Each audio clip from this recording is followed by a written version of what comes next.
someone who's a crypto or blood or a drug addict in the street. They don't know anything about the Bible or God. They're cold. Then it's us. In the UPK, we are what? Hot.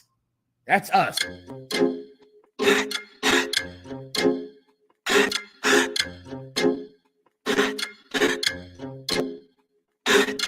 Straight out of one West, I'm too hot. My grandma keep on telling me I need to cool out.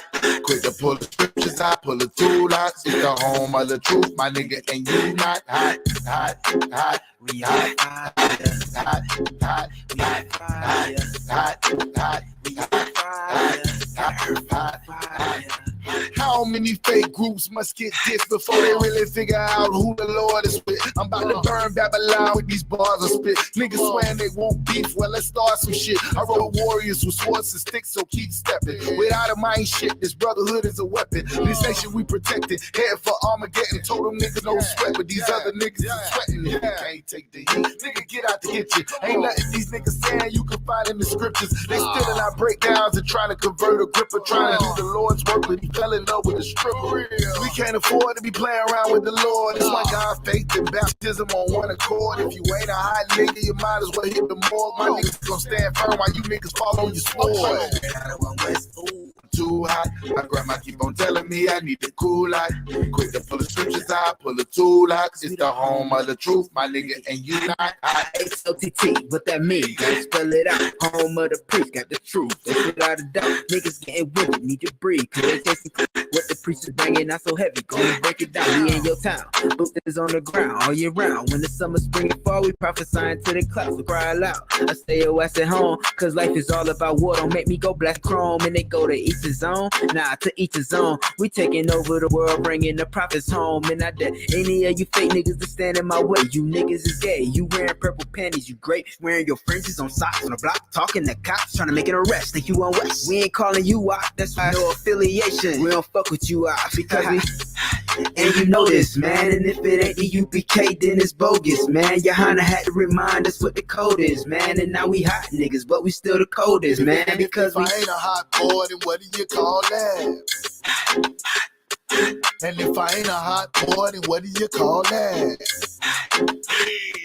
We set a blaze to the street and prophesy to the wind. You be amazed with deceit, false prophets feeding. I can't we set fire to them lies and hope they open their eyes. Those niggas wouldn't see the truth, and if it's written on the blind, they're peeking out to see the real priest who change the lives. Commander General Johanna, that's on us out here to teach. You niggas that drop your swords, now you thieves like preachers looking for another way around and ain't got no discipline. Ain't it worse than the warriors in Southeast Michigan? We aware that you been listening, visiting no line. You ain't my bone on my bone, cause you ain't got no spine. You weak in the mind, your vision is filled with your pride. And you can keep it cause ain't no cowards gonna hold our line. You out here live by individuals, practicing with your rituals. It ain't a hot boy cause you fought what these bitches do. Straight out of one West, I'm too hot. My grandma keep on telling me I need to cool out.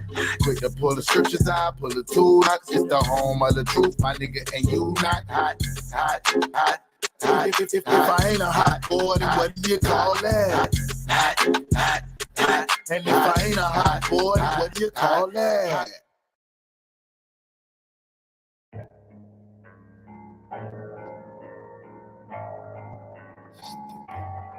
Stupid.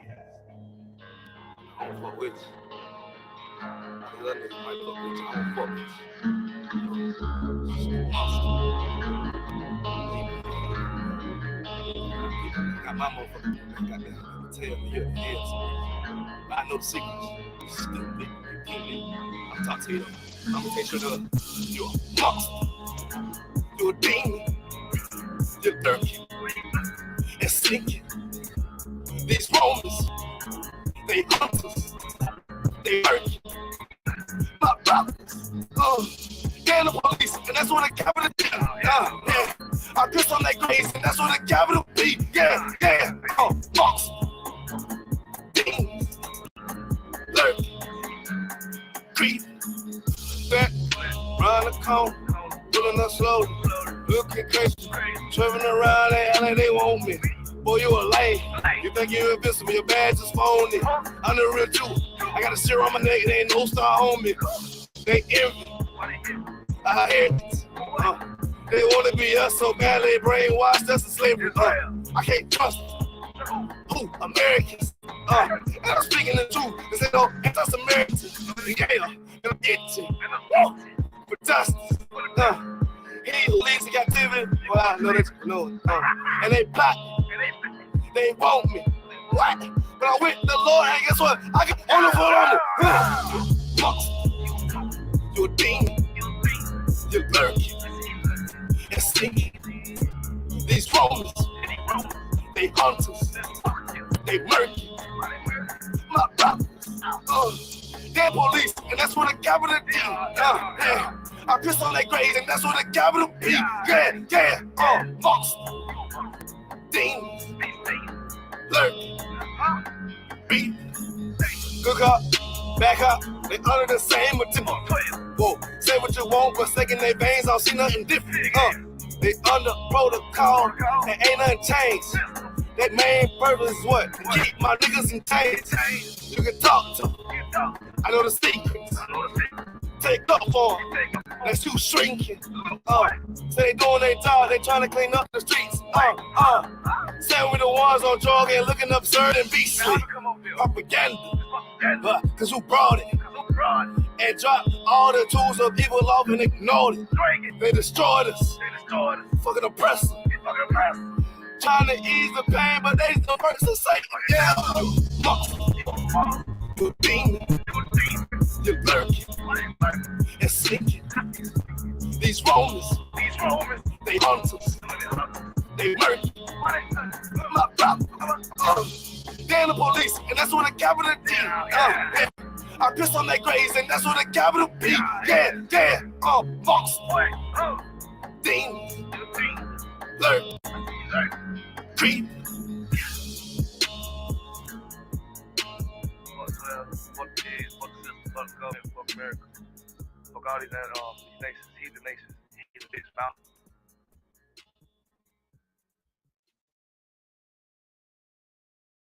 Gotta keep that zeal. Don't stop. Gotta keep that zeal. Don't stop. Gotta keep that zeal for real. Gotta keep that zeal. That's right. Gotta keep that zeal. Don't stop. Gotta keep that zeal. Don't stop. Gotta keep that zeal for real. Gotta keep that zeal. That's right. Gotta keep that zeal. Don't stop. Gotta keep that zeal. Don't stop. Gotta keep that zeal for real. Gotta keep that zeal. That's right. Gotta keep that zeal. Don't stop. Gotta keep that zeal.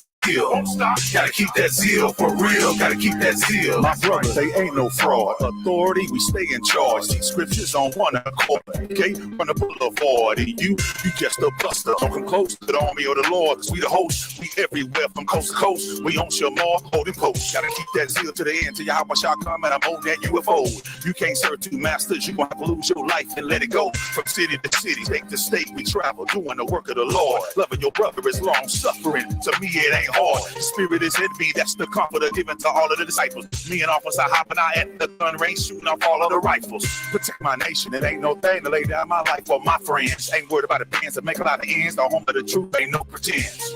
America is a wicked empire, that's no lie. I prophesy judgment on this nation until I die.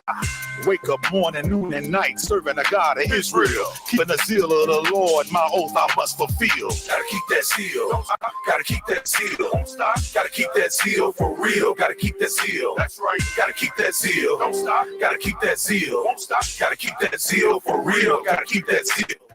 Gotta keep that zeal. Don't stop. Gotta keep that zeal. Don't stop. Gotta keep that zeal for real. Gotta keep that zeal. That's right. Gotta keep that zeal. Don't stop. Gotta keep that zeal. Don't stop. Gotta keep that zeal for real. Gotta keep that zeal. As I hit the battlefield, just watch me blaze this fire. I stay fresh with my boots lacing this one West attire. Come and ask me about my fringes. I know you see them swinging. Don't be hating on the preach. You see these lines that we changing and explain how the Christian church has misled our people. Above all nations, they'll tell you that we equal. Man, that shit evil. My zeal lit. Ain't no stopping it. And all my brothers shooters like Stoyakovich. You poppin' shit will fall on you. We ain't gonna hesitate. Me and I'm one y'all. You talking about some heavyweights. We here to set the record straight and speak this knowledge. Cause iron sharpen iron. That's why my sword stay polished. Abolish all this faggotry. It's such a tragedy. Just follow the Lord's laws or you'll become a casualty. No fallacy. These prophecies will get revealed. I'm one west today. Every me, I gotta keep that skill. Gotta keep that that zeal. Don't stop. Gotta keep that zeal. Don't stop. Gotta keep that zeal for real. Gotta keep that zeal. That's right. Gotta keep that zeal. Don't stop. Gotta keep that zeal. Don't stop. Gotta keep that zeal for real. Gotta keep that zeal. That's right. Gotta keep that zeal. Don't stop. Gotta keep that zeal. Don't stop. Gotta keep that zeal for real. Gotta keep that zeal. That's right. Gotta keep that zeal. Don't stop. Gotta keep that zeal. Don't stop. Gotta keep that zeal for real. Gotta keep that zeal. That's right. Gotta keep that zeal. Don't stop. Gotta keep that zeal. Don't stop. Gotta keep that zeal for real. Gotta keep that zeal. That's right. Gotta keep that zeal. Don't stop. Gotta keep that zeal. Don't stop. Gotta keep that zeal for real. Gotta keep that zeal. That's right. Gotta keep that zeal. Don't stop. Gotta keep that zeal. Don't stop. Gotta keep that zeal for real. Gotta keep that zeal. That's right. Gotta keep that zeal. Don't stop. Gotta keep that zeal. Don't stop. Gotta keep that zeal for real. Gotta keep that zeal. That's right. That's right.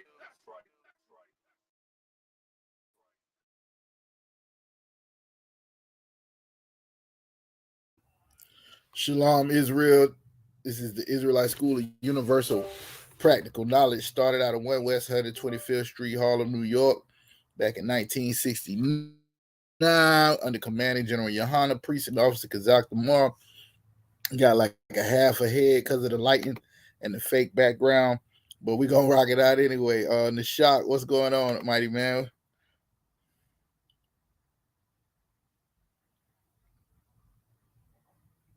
Oh, you on mute, Doc. Hold on, let me unmute you. Hey, Shalom. Shalom, praise Yahweh. Come. Ain't that, sir? Same old, everything same old. Good with you? Yes, sir. Most High in Christ. Let's get it in. I might have a lag. I don't know. We'll find out. If we do, we're gonna work with it. This is the Israelite School of Universal Practical Knowledge. Like I said, started out of 1 West 125th Street, Harlem, New York, back in 1969, under Commanding General Yohana, Precinct Officer Kazak Damar, with Officer 5 Stacks Nashak, fresh back from the DR, putting in the work, or looking like they having a ball down there doing some fishing. Try to get people all over this world. The Lord has scattered us into all nations and all countries throughout the 4 corners of the earth. So we can't just get them just in West Palm Beach, just in Miami, just in Orlando, just in Tampa, just in Duval. It's everywhere. So sometimes you might have to, you know what I'm saying, stamp that passport. You might have to stamp that passport at some point to go out and do the work of the Most High. And this ain't missionary work. We ain't going to try to change some people that's not our people into believing what we believe, but we ought to go and get the people that the Lord scattered and bring them back into the fold. Christ said he came for the lost sheep of the house of Israel. They lost. They lost. They don't know who they is. They don't know why they in the position they in. They don't know anything about the God of the Bible. And it's our job when we find this, not to put that candle up under the bed, not to put that candle up under a box where nobody can see it, but to shine that light so that people will know that you are the people of God and that they need to repent because the kingdom of God is at hand. So if you don't know what we teach in the Isupk, is that blacks, Latinos, Native Americans / indigenous people, blanking in and out, I don't like that, / indigenous people are the children of God. They are the true biblical Jews, and it's our time that we change our life, repent, come out of the ways of this world, and come back to serving the Creator of heaven and earth through the example of His Son Yahweh Shai, which the world ignorantly calls Jesus Christ, and that we become a nation again of people that the Lord would want to back in ruling over the entire earth. Revelation chapter 5 and 10 says, the Lamb took the book out of the Most High's hand, who was sitting on the throne, because he was worthy to do that, because he was slain and has redeemed us back to our fathers, and we shall become a nation of kings and priests and reign on the earth. So whatever anybody else talk about, whatever they saying, we the people you bring it food to see if it's actually in the Bible. That's what our job is. Is that in the Bible? I heard a lot of things, Nashak. I heard people say a lot of stuff. You know what I'm saying? I heard the just shall live by faith. Is that in the Bible? Yes, the just shall live by faith is in the Bible. I heard that Christ died for the sins of the world. Is that in the Bible? Yes, that's in the Bible. I heard that God loved everybody. Is that in the Bible? I don't know. I ain't seen it. I heard there was a such thing as a rapture. Is that in the Bible? I don't know. I ain't seen it. You know what I'm saying? So our job is to find out these things that people are saying about God and to see if they true according to the Bible. Lord allow I'll be able to answer some questions if y'all have some. You know what I'm saying? Other than that, I do have a topic. You know how I go on Monday. Sometimes you get to it, sometimes you don't. This is scripture breakdown class. If anybody got a question, type it in the chat. Nishaka, grab it for me. You know what I'm saying? If we get some troopers in here, you know what I'm saying, we get some reading. Other than that, you know, we gonna hold it down. The Most High have raised us as a foundation here in Florida, and if it's anything that need to be done, I know Nishak is willing to do it and able. And the Lord has put upon me and given me the strength to do the same thing. So, just one time for our captain, Captain Shawar Yala, for raising up, you know what I'm saying, this state, the ox of the power, putting it on his back and showing us how to do this thing. So now, you know what I'm saying, we can be thought to be more than what we are just based on the spirit of the Most High Christ. People can look at the work that we doing and actually think we worth anything. You know what I'm saying? That's go right back to the scripture where the Lord said he'll change a man into fine gold. So let's go ahead and pretend like we worth something to shock. Get this work done. Anybody got any questions? Law, sir. I don't have any questions. I don't see any in the chat yet. All right. Well, we can go ahead and get to it then. What I really wanted to talk about today was when you're looking in the Bible, right? A lot of people, I hear people say, well, I can learn directly from God. No, man, we was dealing with this Jeremiah 31 and 33. Let's go ahead and get it real quick. Let's go ahead and get it. Jeremiah 31 and 31. If you don't mind. I got it. Let's see if we could do this. If it starts if it's lagging and I'm like behind, or it's taking a minute for me to come through, I'll stop you and I'll just read it, just for the sake of us not having to like get crossed up, because I know I ain't got the best internet in the world where I'm at. All right. Come. The book of Jeremiah, chapter 31 and verse 31. Behold, the days come, saith the Lord, that I will make a new covenant with the house of Israel and with the house of Judah. Let's stop right there if you can hear me. Right? So this is the Most High talking about a new covenant. What was wrong with the old covenant? Well, Paul said wasn't nothing wrong with the old covenant but us. We was what was wrong with the old covenant because we didn't keep it. He said the law was righteous and just and perfect, is what it said. But me, I'm carnal, right? I'm carnal. The law is spiritual. The old covenant, the problem was that we were too carnal to keep it. The new covenant that he's saying, he telling you who he gonna raise it with, so it ain't no questions about whether or not it's for everybody. This is prophesied long before Christ ever hit the scene. The Lord already told us what he was gonna do. He said, behold, the days come that I'm going to make a new covenant with the house of Israel. That is one house. And with the house of Judah. That is another house. The house of Israel was the northern kingdom. The house of Judah was the southern kingdom. They all together made up the 12 tribes of Israel. So when he's saying he's making a new covenant, how could anybody say he's making it with anybody else when he already prophesied who he was making it with? The 12 tribes of Israel. It's right here. Keep going up. Come, sir. Verse 32. not according to the covenant that I made with their fathers in the day that I took them by the hand to bring them out of the land of Egypt. So this one's going to be a little bit different, right? This one's going to be not like the one that he made then. Then, if you go back to it, matter of fact, we'll get to it a little bit. I'll probably be one of the first ones. In Deuteronomy, once Moses makes all this, once Moses makes all these affirmations about what the Most High said, like, yo, this is what God said. If you do what he tell you to do, he gonna make you greater than all the nations on the face of the planet. He gonna raise you above all people. You're gonna be the head, not the tail, above, not below, the lender and not the borrower. You'll be blessed in the city, blessed in the field. If you do all of these things, the agreement is that you serve and do what the Most High said, and all of these things gonna come upon you. There's also another side of that agreement. If you don't do it, you gonna be below and not above, the tail not the head, the borrower not the lender, and you shall serve your enemies in want and hunger and thirst and want of all things. So since you won't serve me, now you got to go and serve the oppressor.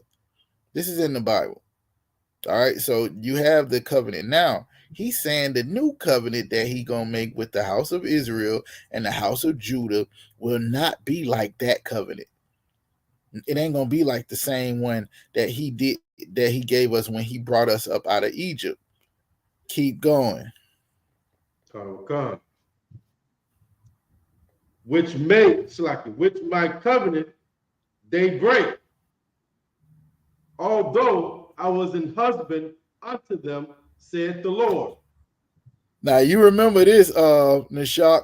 You remember when we went to Ezekiel 16 and the Lord was talking about how good of a husband we was and how terrible of a wife how good of a husband he was and how terrible a wife we was. Right.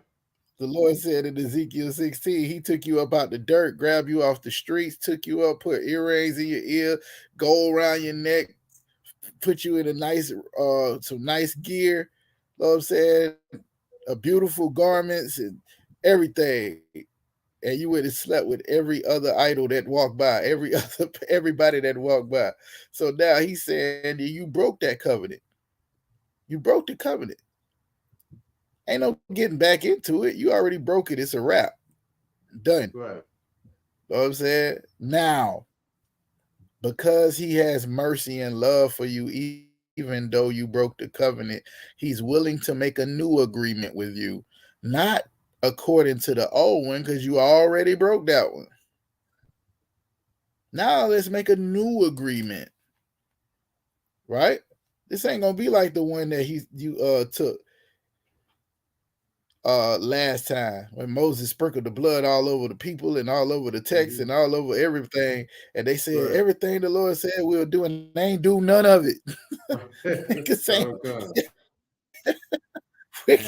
Israelites, listen, when people like hear us saying talking about being an Israelite, they think we like thinking we better than it. There ain't nobody broke more laws. No, first of all, nobody was given the law but the Israelites. So ain't nobody broke more covenants with the Most High than the Israelites. You cannot look at yourself as an Israelite and look at us today. That's how you know it's so-called niggas, spics, savage red man. This is how you know it's the people in the ghettos, the barrios, and reservations. Because right now, it's the same exact way. Right now, you got on the table a way for you to be redeemed through what Christ did and get up out of the hell that you're going through every day. And they waking up and choosing violence. The shop, they waking up and choosing to continue to go through the hell. When Kanye West say slavery was a choice, he don't know what he talking about nothing. But when you choosing to disobey God, you are choosing slavery. Just know that. You are choosing to be oppressed. You are choosing hell. That's what it is. It ain't no way around it. So when he said he gonna make a new covenant and it ain't gonna be like the other one, the one you broke, because he was a husband, he gonna tell you how this is gonna work. Go ahead and read the next verse. Jeremiah 31 and 33. But this shall be the covenant that I will make with the house of Israel. After those days, saith the Lord, I will put my law in their inward parts and write it in their hearts. Uh-oh. What does this mean? It said, but this how the covenant go. I will make with the house of Israel. He told you who it's going to be anyway, again, right? Still telling you who he making this covenant with. Don't get it twisted. After those days, saith the Lord, I will put my law in their inward parts. Now, what do that look like? What do that look like? You having the Most High's law in your inward parts. Well, I've heard a lot of things that people are thinking that it means. We'll get there. The law in your inward parts is no different than where Christ left the Holy Spirit, who said it'll teach you and guide you and lead you to the truth and give you wisdom on all things. The law in your wisdom, in your inward parts, is the law being written on your heart. It's in your mind. When you go into the law, it tells you under the old covenant, it tells you to write it on your doorpost, write it on your hand, hang it over your eyelids, do all of these things, teach it to your children, all of this stuff. Speaking of, Nishak, I feel like I have offended my brother, and I'm gonna make it right now. Just hold your spot real quick. Yes, speaking of having it the law in your inward parts and all of this, these people feel like, matter of fact, read one more and then I'll go there. Because a lot of people feel like they know what it means when it says the law written on your inward parts, and they go straight to this text. Finish this one and go to the next one, and then we'll go. And then I'll make it right with my brother, who I've deeply offended. Come. Verse 33, but this shall be the covenant that I will make with them in the house of Israel.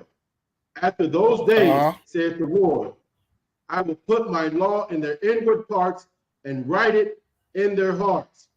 And I will be their God, and they shall be my people.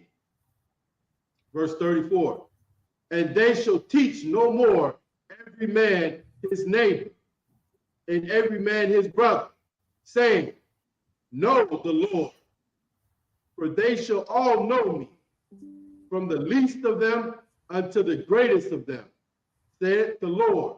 Now, Nishak. Come. Now, Nishak, he said, no more shall they be teaching each other, so they said, all know me, from the least of them to the greatest, right? So when people see this, they imagine a world where the Lord just has a magic wand, and he just wake up and he just abracadabra on the entire earth, and everybody knows the laws and keeps it, and nobody ain't never got to be taught nothing, because the Lord done put it on your inward parts. You know, that's what they see when they seeing this, Nishak. That's what they see. You know how on the Matrix, when Neo sat in the chair, they put the thing in the back of his neck. He was like, I know Kung Fu. Right.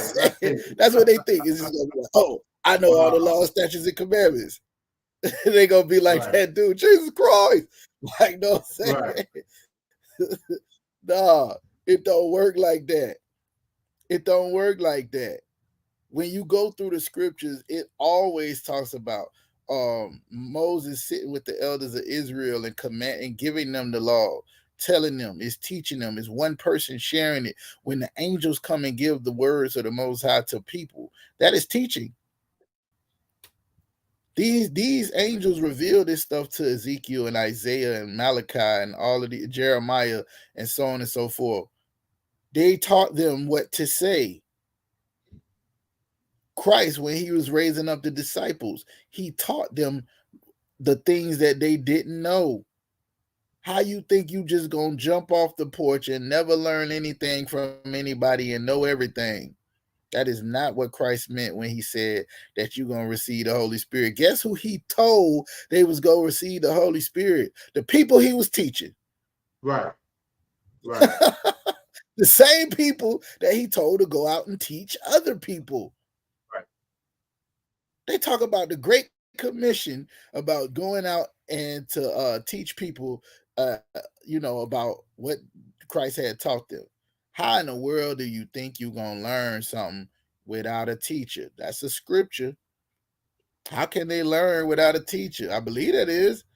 But let me get this real quick right. The water for that. Let me get this right real quick. To my brother Trooper Mashah, he said, Salakia, I'm surprised you didn't start with your favorite scripture, Hebrews 5:12-14. It goes straight with the topic. First of all, Salakia,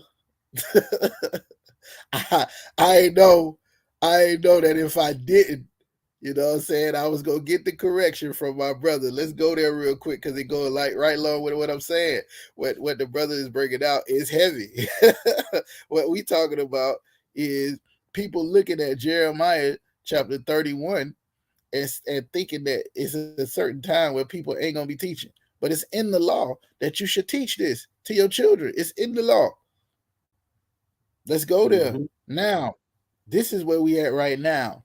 Hebrews chapter 5:12 says, for when for a time you ought to be teachers, you have need that one teach you again, which be the first principles of the oracles of God, and are become such as have need of milk and not of strong meat. So here it is now. We supposed to be teaching the words of the Most High to people, right? This is the Israelite school.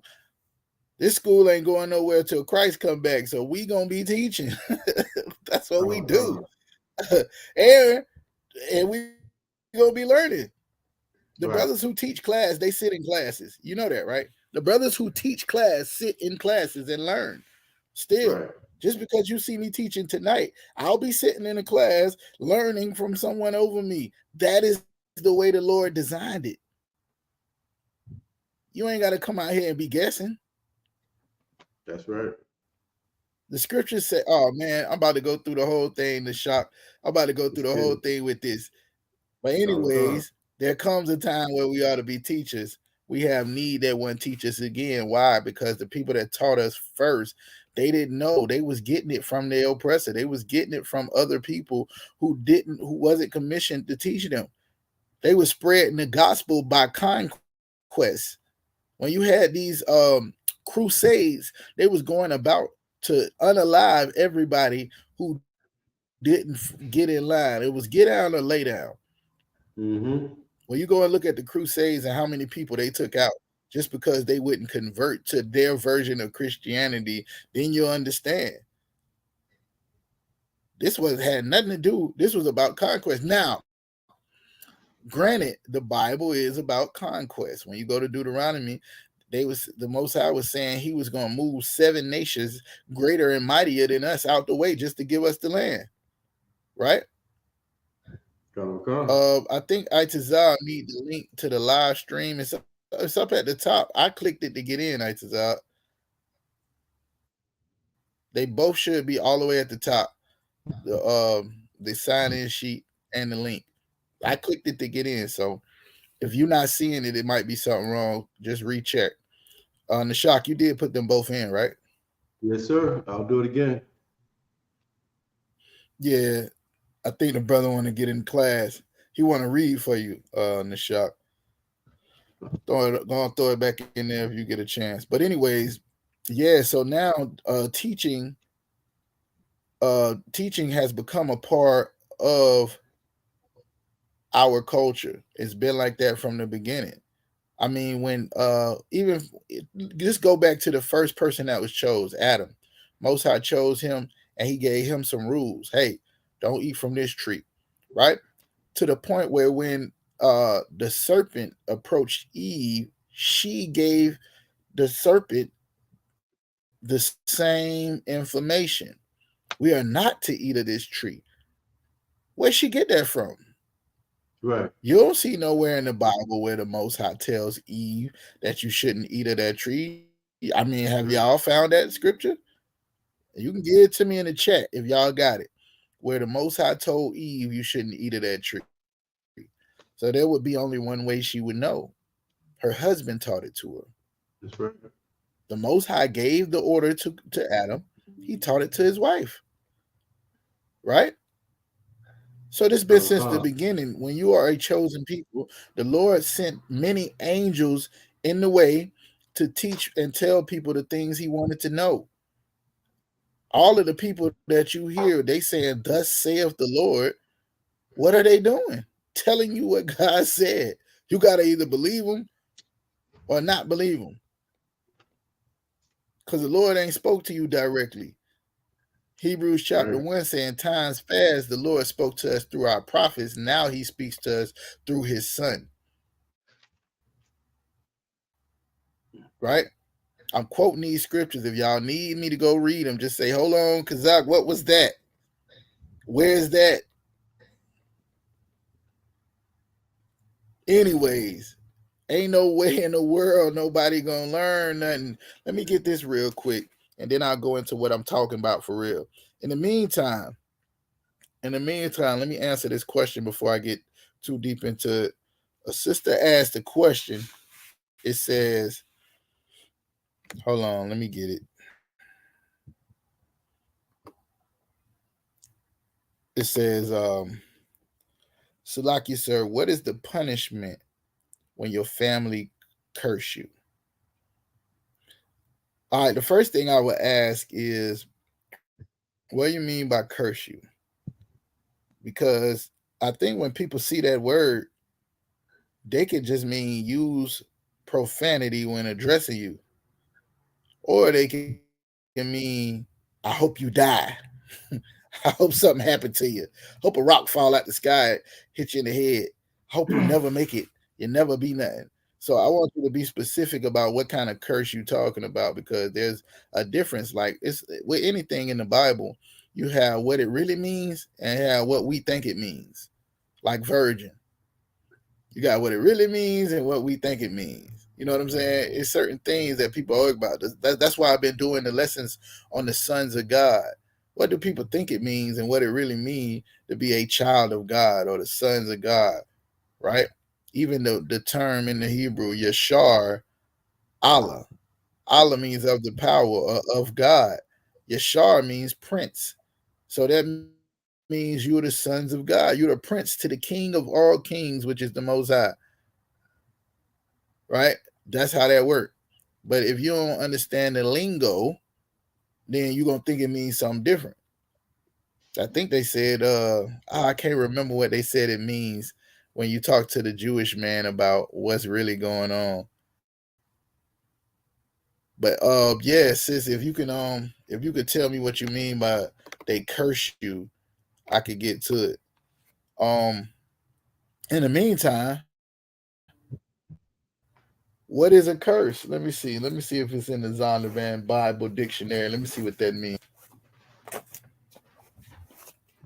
Let's get the Bible Dictionary and see what a curse is. Because in America, we got something called curse words. But I don't think that's what the sister's talking about. If he is talking about curse words, that's a difference than somebody pronouncing or trying to curse you. Like they want something to happen. Right? Hold on. I got it, sir. See if it's in here. Go ahead and read it. Zondervan Compact Bible Dictionary, page 120.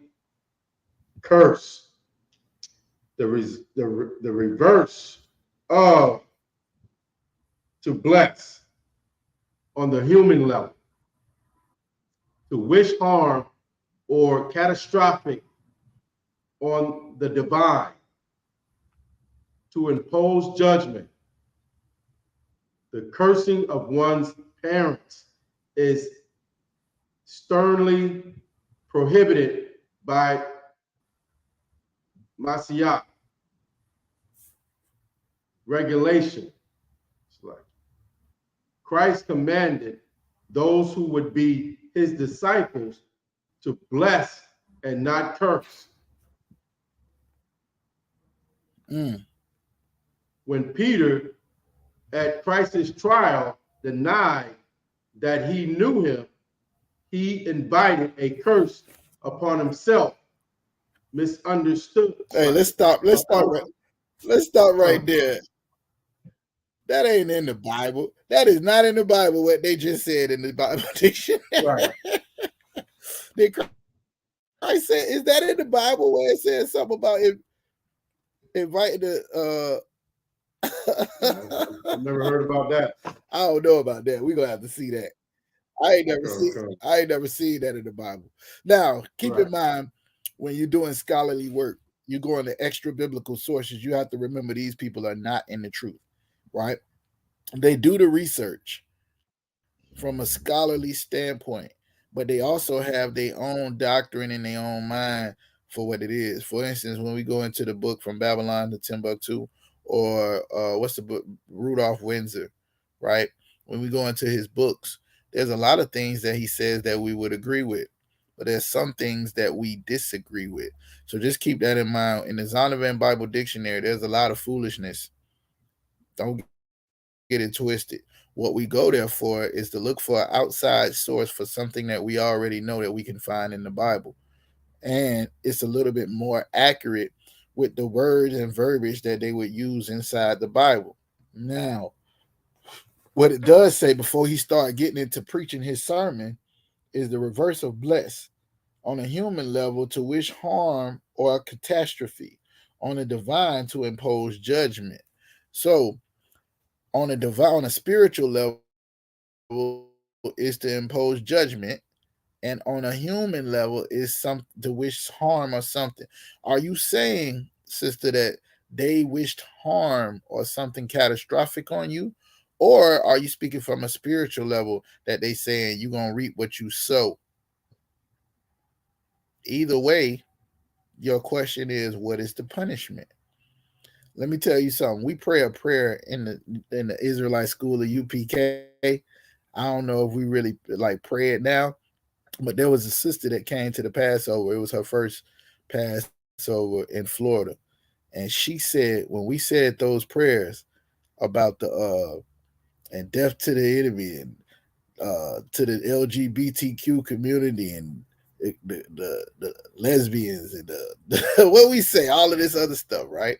She said when we said that at that hotel, she felt the hotel lift up off the ground, like she couldn't believe we were saying this prayer at these people. But I'm like, sis, for that moment, this wasn't no hotel. This was the Lord's Passover. This is Israelite School of Universal and Practical Knowledge. You know what I'm saying? Like, you don't understand. Like, what we saying is of God. The Lord don't love hoes, lesbians, people who use his name in vain, things of that nature. That ain't our words. And judgment is coming to the sinner. That's thus saith the Lord. That ain't us saying it. All we asking is that the Lord's will be done in the earth, which is what Christ told us to pray for. So now if we talking about cursing, someone cursing you, let's say they say, hey, Kazak, I hope something happened to you and you get unalived by a truck, whatever, right? Somebody say that to me. What's their punishment? Well, Lord allow, if I'm doing what I'm supposed to do and the Lord still got work for me, their curse that they wish upon me is never going to happen. Right. It's never going to happen. So they prayer ain't going to be answered by the Most High. That's number one. That's their punishment. Remember, when Christ said, you ask or you don't get what you asking for because you asking amiss. Remember everything that we praying for, right?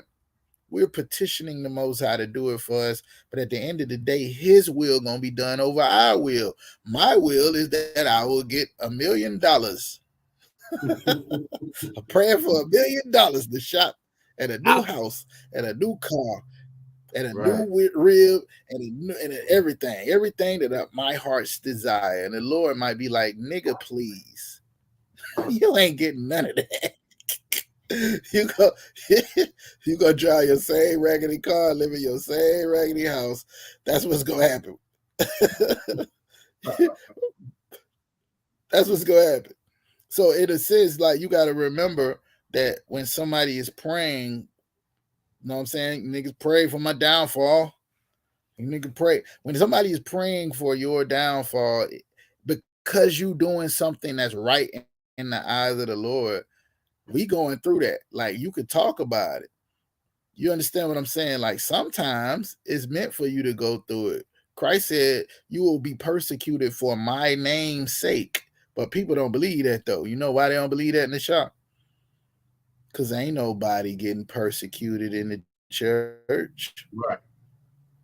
Ain't nobody mad at a Christian for being a Christian. Right. Because they going with the grain. When you choose to decide to go against the grain, then what happens?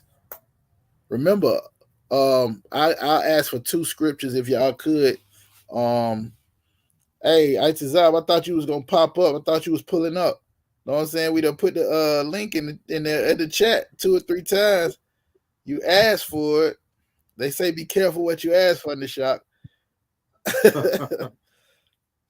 Say be careful what you ask for. One of them is, hold on.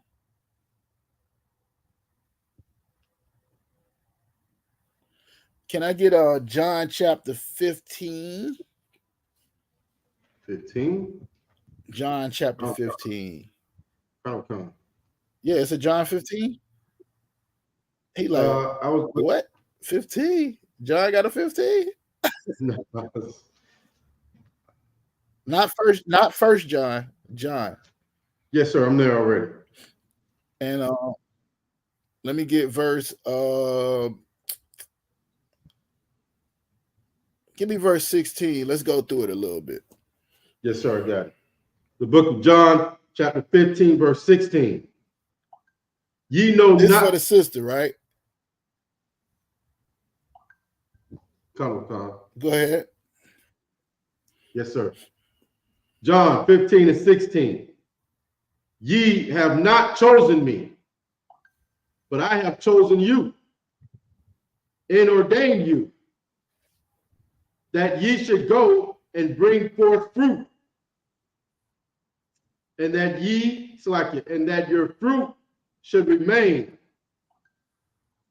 that whatsoever ye shall ask of the Father in my name, he may give it you. So let me stop you right there, right? Just know this thing that we doing in this truth, right? Changing our lives, deciding to never get high, deciding not to eat things that we might consider to taste good, deciding to never sleep with people that we may desire, things of that nature, right? Coming out of the world and being a vessel that the world should look at and they should look to, like actually trying to live by the example that Christ set, right? Just remember, you ain't choose this lifestyle. The Lord chose you. You could still be a disgusting sinner and wonder why you never receive the blessings of God. You could. It ain't because you know better than nobody else. It's because the Most High had mercy on you. You go to Romans 9, he said, I'll have mercy on who will have mercy, and whom I hearted, I heart. So when you're going through what you're going through, just remember, it ain't your fault. Blame God for choosing to take you out of the world when you got to deal with this kind of foolishness from people. When you look down upon because you're trying to serve God. Now you ain't like you could be a crackhead your entire life. They're gonna be like, oh man, he just on dope, man. Just let him do what he doing. You could be a drug dealer, and people, as long as you get them money and help them pay their bills, they don't care nothing about nothing you doing. Right. It's okay to be a sinner in this world. Everybody okay with that. When you say, nah, I don't do that no more, the Lord told me not to. No, I'm not doing that no more. The Lord told me not to. Nah, this is how the Bible say do something. I'm going to do it. Now, all of a sudden, you're a criminal. You're in a cult. I got a whole class about it. But you ain't in one when you blindly doing stuff that ain't in the Bible talking about you doing it for God. But when you go and actually read it and pull stuff out and show you what Christ really said, what the law really says, how this thing really goes, now all of a sudden you weird, you crazy. Well, just know that Christ already said, you ain't choose me, but I chose you, right? That's verse 16. Go to verse 17. Come. Verse 17. These things I command you, that ye love one another. Oh, here you go, right here. Right? They go that word love. People hear that word love. This is the love of God, that we keep his commandments. That's 1 John chapter 5. But this is the love of God, that we keep his commandments. If you're going to love somebody, you treat them according to the way the Lord said treat them. You don't steal from them. You don't unalive them. You don't sleep with their wife. You don't do this. You don't shortchange them. None of that stuff. All of these things are ways. Christ summed up all of the law in two things. And the ones that ain't dealing with God, loving the Most High with all your heart, you know those. They talk about not serving idols, giving him the credit, being obedient to him. And then the rest of them is how you treat your brother. If a man have a slave, this is how you're supposed to treat him. If you're doing this with your daughter, this is how you're supposed to deal with it. If you got a woman, this is how you're supposed to deal with her. If you have a field, all of that is how you treat other people. Christ commanded us that we love one another. And he wasn't talking about going around giving everybody a hug. Right. That's not what that means. He was talking about dealing with them according to the way God said you should deal with them. And sometimes that might mean cutting them off. Mm-hmm. It might. Christ said, shake the dust off your feet and get up out of there if they ain't trying to hear you. Anyways, verse 19. Come. Oh, no. I'm sorry. Verse 18. Verse 18. Come. Yes, sir. John 15 and 18. If the world hate you, ye know that it hated me before it hated you. This is something you can never forget. Oh, you think you going through something because you trying to follow Christ and your people don't love what you doing and they not excited and they not thanking God that you changed your life and you no longer the disgusting sinner you want to be. You think that's something to go through? Well, guess what they did to Christ? They hung him up on a cross as an example of what you shouldn't do. Right next to some thieves. Right next to some people who really did something wrong. And he ain't do nothing. So just know, when the world hates you, they hated the person you following, the person you imitating, the person you admire, your king. They hated him. What you expect them to do? Keep going. Come. Verse 19. If ye were of the world would love his own. But because ye are not of the world, but I have chosen you out of the world, therefore the world hated you. So don't feel no type of way about this, right? If you was just like everybody else, Merry Christmas, Happy New Year, Happy 4th of July, Happy St. Patty's Day, Happy birthday. If you was like everybody else, the world would love you. Oh, thank you. Thank you for that.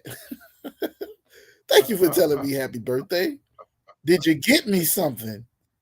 Right. Oh, you got me something. Thank you. The world would love you. Your woman would love you if you got her something for Valentine's Day. She would, right? If you was of the world would love you because the world loves its own. Being different, or what the Bible calls it, holy, which means set apart, is what Christ did better than anybody else. The laws of the time was the Pharisees. They kept the law in their own mind, but the reality is they ain't get the whole purpose of the law. Now, here comes Christ telling them, yeah, I see y'all got them scrolling, y'all sitting in these high places, and y'all got this power right now. They sitting in Moses' seat, right? But y'all don't know what y'all doing. There's only one way to the Father, and that's through me. Just imagine, right? Itazab goes out and tells people they don't know what they talking about. They pastor don't know what they talking about. Your grandma didn't know the Bible. Your mama didn't know the scriptures. And you should listen to me. How you think people gonna take that? God forbid you take away their beloved pork or they weed or they strip club or whatever lust or desire they have. God forbid you tell them they can't have that. How you think they gonna feel?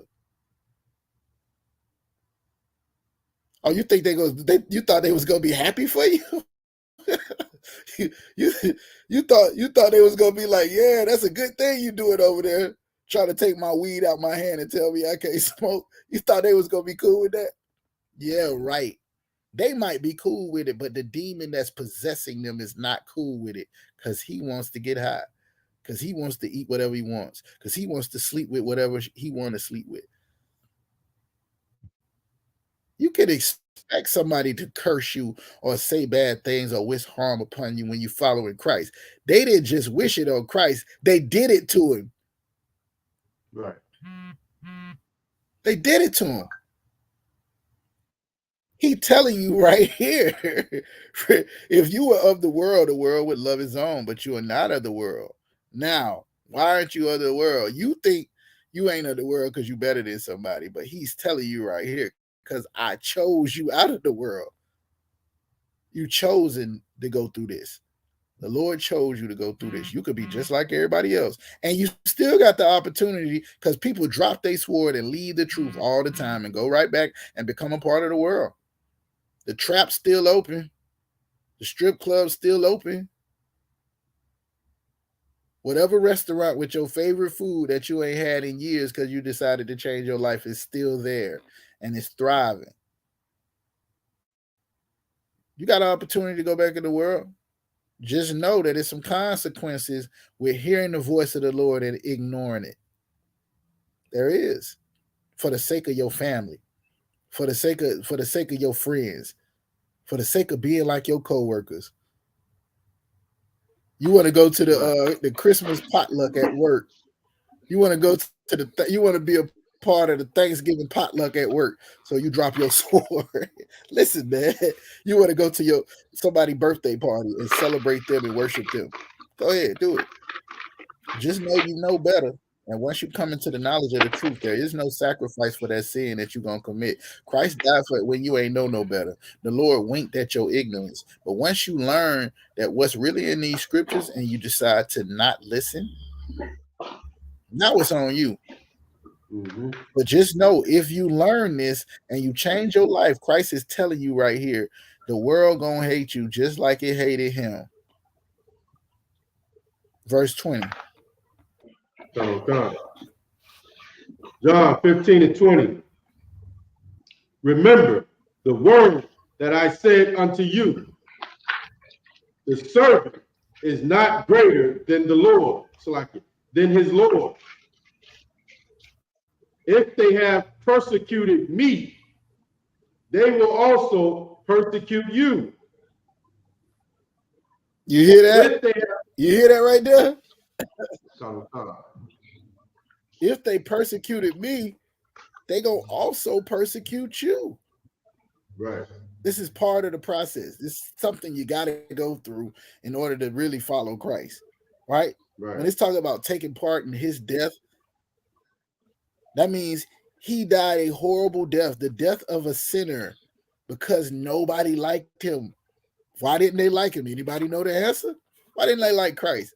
All he was doing was teaching people how to serve God properly, trying to redeem the children back to the Father, giving them God's word. Why did they hate Christ? Because they hate God. That's why. They hate God. You know why? Because God told you can't do whatever the hell you want to do. Do what I tell you to do. That's the God of the Bible. You can't do whatever you want to do. Do what I tell you to do. Don't give me no sacrifice. I don't want no dove. I don't want no bullock. I want your obedience. That's a hard saying to shock. Nobody want to hear that. People want to be free. They want freedom. Free at last. Free at last. They want freedom. They don't want to be told what to do. But here's the thing. This is how Captain Shawariyala broke it down to me. If they didn't put up that the speed limit was 70 miles an hour, you would go 150 miles per hour and kill your damn self. That's right. They have to be parameters put in place to protect you. The laws are to protect you. Go ahead. Keep eating whatever you want to eat and dying of high blood pressure. And well, we got everything. All you got to do is follow the laws. The Lord told you what to eat and what not to eat. He told you what to do and what not to do.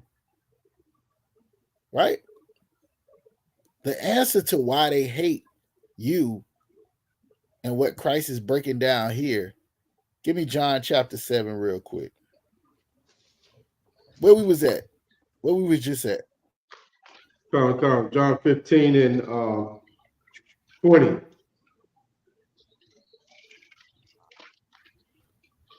John 15 and 40. Give me John 7 and 7. Come. John chapter 7, verse 7. Itazab, Shalom, Lord Christ, Trooper Yeshaya. Shalom, Lord Christ. Y'all in a position to read? Come. Is it just me or is Itazab low? I think you kind of low. I heard Yeshaya though. I don't got my setup. My setup is at the school. No, I can hear you now. All Are right, you in a position to read? I can. All right, most high Christ. Let me let Yeshaya get this one. This is John chapter 7, verse 7. It goes right along with what we were just bringing out.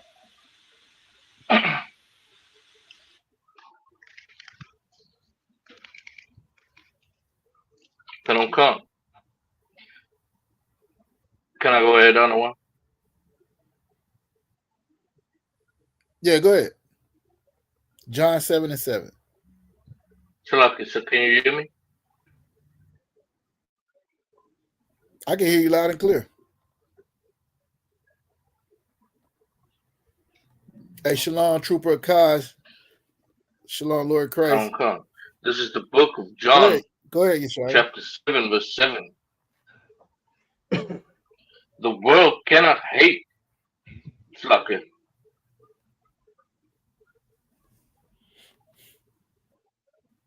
Come. The world, John chapter 7, verse 7. The world cannot hate you, but me it hated because I testify of it, that the works thereof are evil. Verse 8. Remember that question I just asked?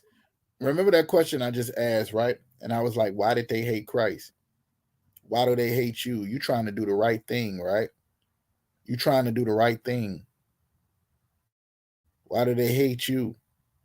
Because you doing the right thing shows them that their words are evil. Their works are evil. Don't think of it like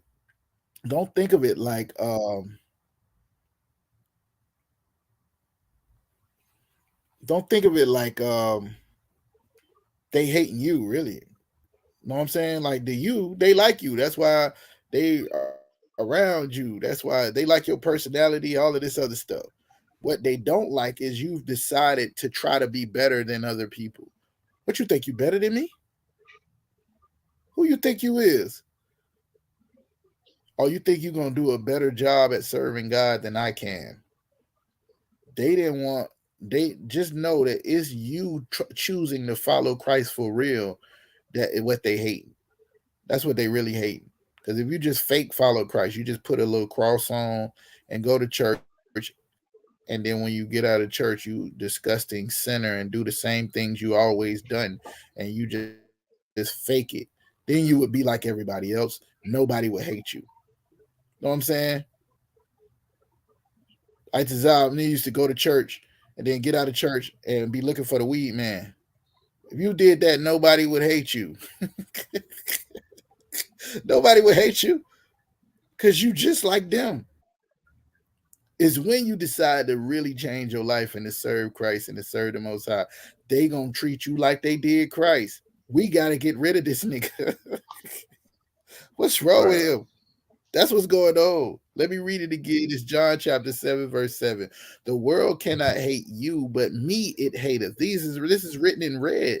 Why do they hate you? Why do they hate Christ? Because I testify of it that the works thereof are evil. All of the things you saying is evil is the things they want to do. That's what they don't like about you. Right. What you talking about? I can't worship myself one day a year. I can't worship my money and my career. I can't worship my woman. I can't worship, man, listen. Everything they want to do, you're telling them it's wrong. That's what they don't like. So if they now let me tell you how to, before I move on, let me tell you how to deal with this. You got to remember, first of all, when as they was putting Christ to death, right? He pleaded to the Most High that he forgive them. Y'all notice that, right? That's crazy, right? That's crazy. Right. Let me get Matthew. Let me get Matthew chapter 5 real quick. Tell you how you deal with it. I don't know what the Most High is going to do to judge them because they're just loving the world and not loving the things that are not of the world, right? It's natural for them to do that. It's natural for them to hate something that's telling them that they can't have what they want. Who likes to be told no? Don't nobody like to be told no. Give me everything I want. I'll tell you like this. This is verse 39. No, give me verse 38. Matthew 5 and 38. Real quick. Book of Matthew, chapter 5, verse 38. Ye have heard that it hath been said, an eye for an eye, and a tooth for a tooth.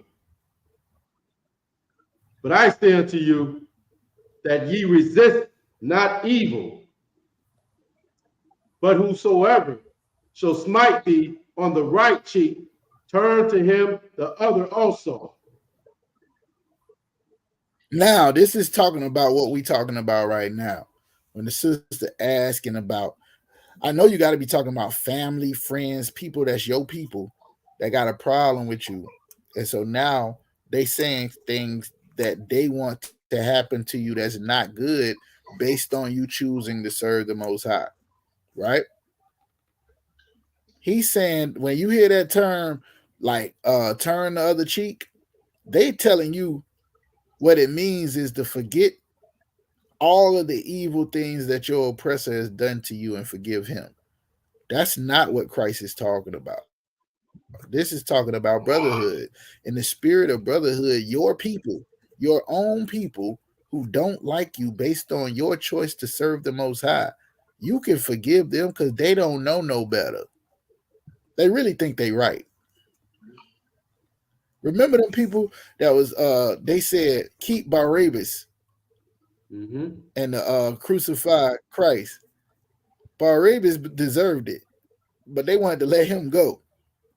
Right. And Christ said, forgive them for they know not what they do. The same way the Lord winked at your ignorance, you got to wink at theirs sometimes. They don't know no better.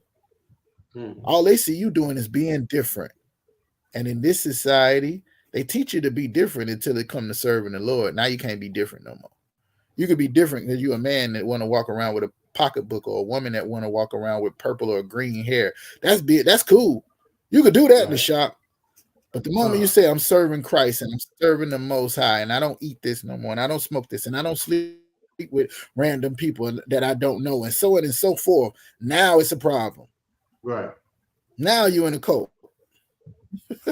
Well, by definition, Christ started this cult. He started it and he gave us these things that I'm going through right now, how we deal with people who got a problem with us because of what we represent. And all we represent is an attempt to be righteous as our way of thanking Christ for him giving his life for us. That's all we doing. We're trying to tell him we appreciate him taking our crime and putting them on his back so we'll never commit them crimes again. All we doing. And they mad at you about that. Anyways, he said this is how you deal with them. This ain't talking about let nobody slap you in the face either. Let's get that straight. Let's get that straight. You have heard it said an eye for an eye and a tooth for tooth. That's in the law. If I take out Nashak's eye, then my eye has to be taken out. If I knock out Nashak's tooth, then my tooth shall. It's justice. It's redemption. It's making someone whole. Like you can't give him his eye back, so you got to go through the same thing he got to go through. That's in the law. But Christ is saying now, resist not the evil. Why? It ain't gonna help me to take Nashak's out. Not neither one of us ain't got no eye. But whosoever shall smite you on the right cheek, turn to him the other. The energy that they giving you because they mad at you for serving Christ and serving the Most High, you can't give them the same energy back. This ain't talking about letting nobody slap you in your face. If somebody slaps you in your face, by all means, defend yourself. That's right. This is talking about loving those people who are not, they don't have the information you have in order to change their life, or they've decided not to and they mad at you for that. That's fine. Forgive them. They don't know what they're doing. Scroll down really for the sake of time to verse 44. No, verse 43. Give me verse 43. Yes, sir. Matthew 5:43. Ye have heard that it hath been said, thou shalt love thy neighbor and hate thine enemy.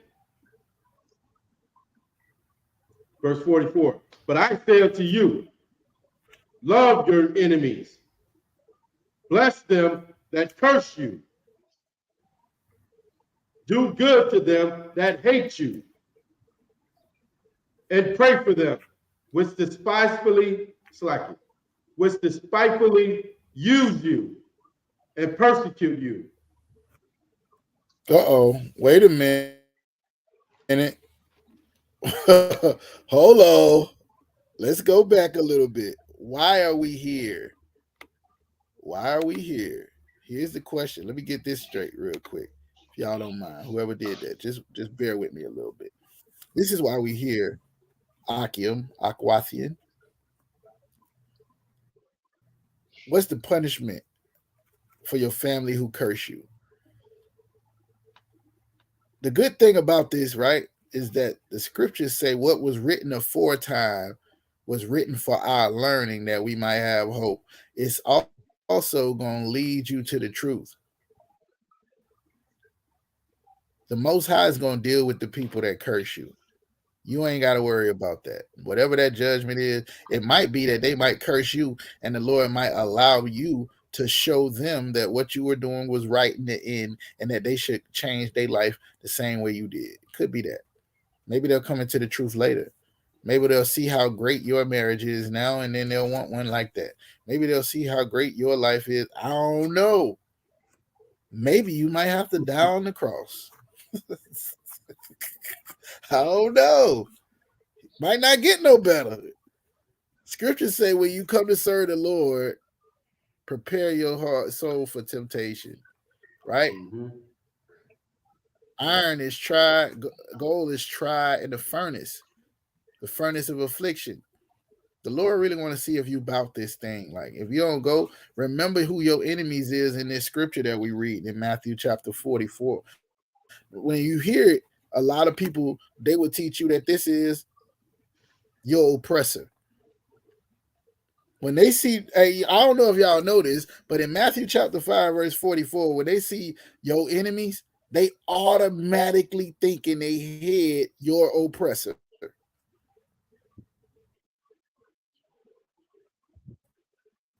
So love your oppressor.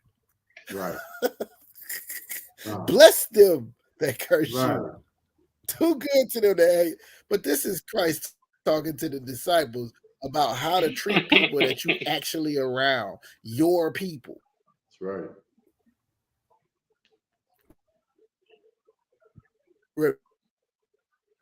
Remember, he said, I am not come with, hold on one second. He said, I have not come with peace, but a sword. But he said, a man, I come to set the mother against the daughter, and a man's foes shall be them of his own household. Right. So who is your enemy that he's talking about right here? It's the people that you supposed to love in the first place. When Christ said they forget him, they know that he wasn't talking about no oppressors. Well, he was talking about people working on behalf of the oppressors. Your people go work on behalf of the oppressors. They try to oppress you. That's why in the law, if we were under the old covenant, which we read about in Jeremiah chapter 31, it says, if your brother from another mother or your son or your daughter or anybody that's in your family come tell you, let's go serve another God, your hands shall be first to unalive them. Mm-hmm. Because they trying to get you unalive by telling you to serve another God. Here, because you want to follow Christ, now they have become your enemy. And this is what it say you should deal with them. Verse 44, but I say unto you, love your enemy, not your oppressor, your enemy. A man's foe shall be them of his own household. Love your enemies, bless them that curse you, do good to them that hate you. That's how you respond to the hate. That's how you respond to the curse. That's how you respond to them that don't want you to succeed in serving God. So they can say, I told you, you just like us. Right. And pray for them that despitefully use you and persecute you. Now, some people going to use you and persecute you at the same time. Them people that come get that food from that pantry that y'all brothers got down there, they don't like y'all. They gonna use y'all to get something to eat, and they gonna persecute you at the same time. People is gonna do that. When the Most High blesses you for your obedience, you might have more than enough on some situations. You might. And even though they don't like you, they'll take your gifts. Right. Even though they don't rock with you, they'll be persecuting you and using you at the same time. Christ said, let them do it. Verse 45, let me read it real quick. That you may be the children of your Father which is in heaven. For he maketh the sun to rise on the evil and on the good, and sendeth rain on the just and on the unjust. For if you love them which love you, what reward have you? Do not even the publicans the same? Right. And if you salute your brethren only, what do ye more than others? Do not the publics do so? But be ye perfect, even as your Father which is in heaven is perfect. So you do what you're supposed to do, regardless of what other people doing. It got nothing to do with them. They haven't taken an oath to say that they're gonna serve Christ or serve the Most High in the same way that you have. They want to put a cross around their neck, go to church on Sunday, and be a hoe right out the church, or be a drug dealer right out the church. That's what they want to do. Let them do what they're doing, and they're going to get mad at you because what you're doing is showing that you can actually obey God. It's possible for you to do what God said to do. They ain't going to like that. Right. Hopefully you understand. Hopefully I answered your question. All right. Hey, shalom. Shalom, Lord of Christ, Akaz, Kayal, you there? Can you hear me? Khan, sir. Yabashim Yashab Rakathum. Hey, shalom. Hey, are you in a position to read out? Khan, sir. All right. Hey, Isazab, if you could, give me the definition of badger. Give me the definition of badger. All right. Let's see. What else we got here? And Judges, the daughter of, was that a human sacrifice? Let's go to it. Do you know where that's at? You got the scripture ready? Itazab? In Judges, this is Judges. Somebody was just talking about this. I was on one of these apps. Somebody was talking about this.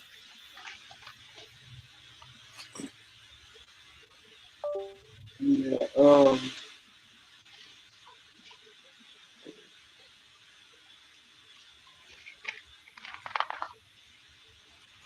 one second.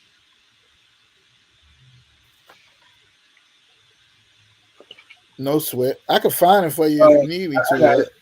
it. It's 11:39, or well, technically, it starts at 11:32, or 11 and no, hold on. It's in the book of Judges chapter 11. Go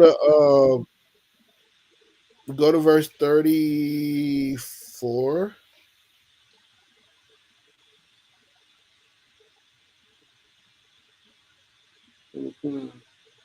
Go to verse 34. The book of Judges chapter 11 verse 34. And Jephthah came to Mizpah unto his house, and behold, his daughter came out to meet him with timbrels and with dances, and she was his only child. Besides her, he had neither son nor daughter. 35. And it came to pass when he saw her that he rent his clothes and said, Alas, my daughter, thou hast brought me very low. Oh, we got it. Yeah, you're right. Salakia, we got to read 31. We got to read 31. I just thought about it. Just read 31 by itself and then go back to where you at. Just so for the sake of context. Let me tell you what's going on. The children of Israel are smiting who it was they was fighting. Aria or something like that. And the brother makes a promise that yeah, and the brother makes a promise to the Most High of what a burnt offering that he will give to the Most High.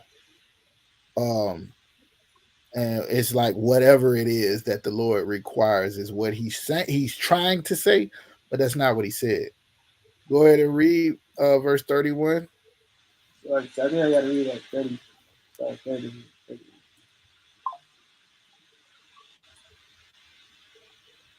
All right, if you could read it nice and loud. The book of Jephthah, chapter 11, verse 30. And Jephthah vowed a vow unto the Lord and said, If thou shalt without fail deliver the children of Ammon into my hand, then it shall be that whatsoever cometh forth of the doors of my house to meet me when I return in peace from the children of Ammon shall surely be the Lord, and I will offer it up for a burnt offering. You see that right there, right? So when Jephthah vowed a vow unto the Lord and said, If thou wilt without fail deliver the children of Ammon into my hands. Now, check this out, right? In verse 29, it says, The Spirit of the Most High came upon Jephthah, and he passed over Gilead and Manasseh, and passed over Mizpah, Gilead, and he passed over the children of Ammon. And he vowed a vow unto the Lord and said, If thou shalt without fail deliver the children of Ammon into my hands, then it shall be that whatsoever cometh forth of the doors of my house to meet me, when I return in peace from the children of Ammon, surely the most shall surely be the Most High's, and I will offer it up for a burnt offering. Let me ask y'all this. if it was a foregone conclusion to the Most High that he was going to deliver deliver Ammon into the hands of, let me see how you say his name, Jephthah, already. Remember, we praying for stuff, right? But the Lord's will gonna be done anyway.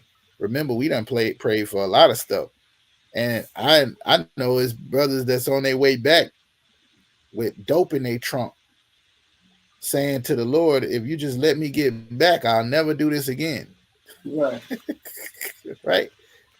It's people that said in the middle of a shootout while they getting shot at because they was laid up with some man woman and he came home from work early and now he's shooting at him. If you let me make it up out of here, I will never do this again. Right? Mm-hmm. Sometimes the Lord is already going to grant you mercy. Sometimes he's already on your side. That's fine. But when you promise the Lord something, you better do it. Some of the stuff you promise in the Lord, he ain't even asked you for. He asked you for your obedience. He asked you for your work. He asked you to do what he said to do. And we be promising the most high things that he ain't even asked us for.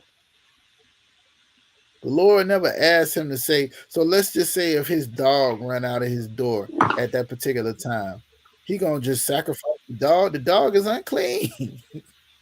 He don't want no sacrifice of no dog. When the Lord ever ask somebody for that? What if his whatever runs out of there? I don't know. He got a pet snake. He runs out. The Lord don't want that sacrifice. However, this is a vow that he made, right? Go to the good part, Itazab. Now that he made this vow.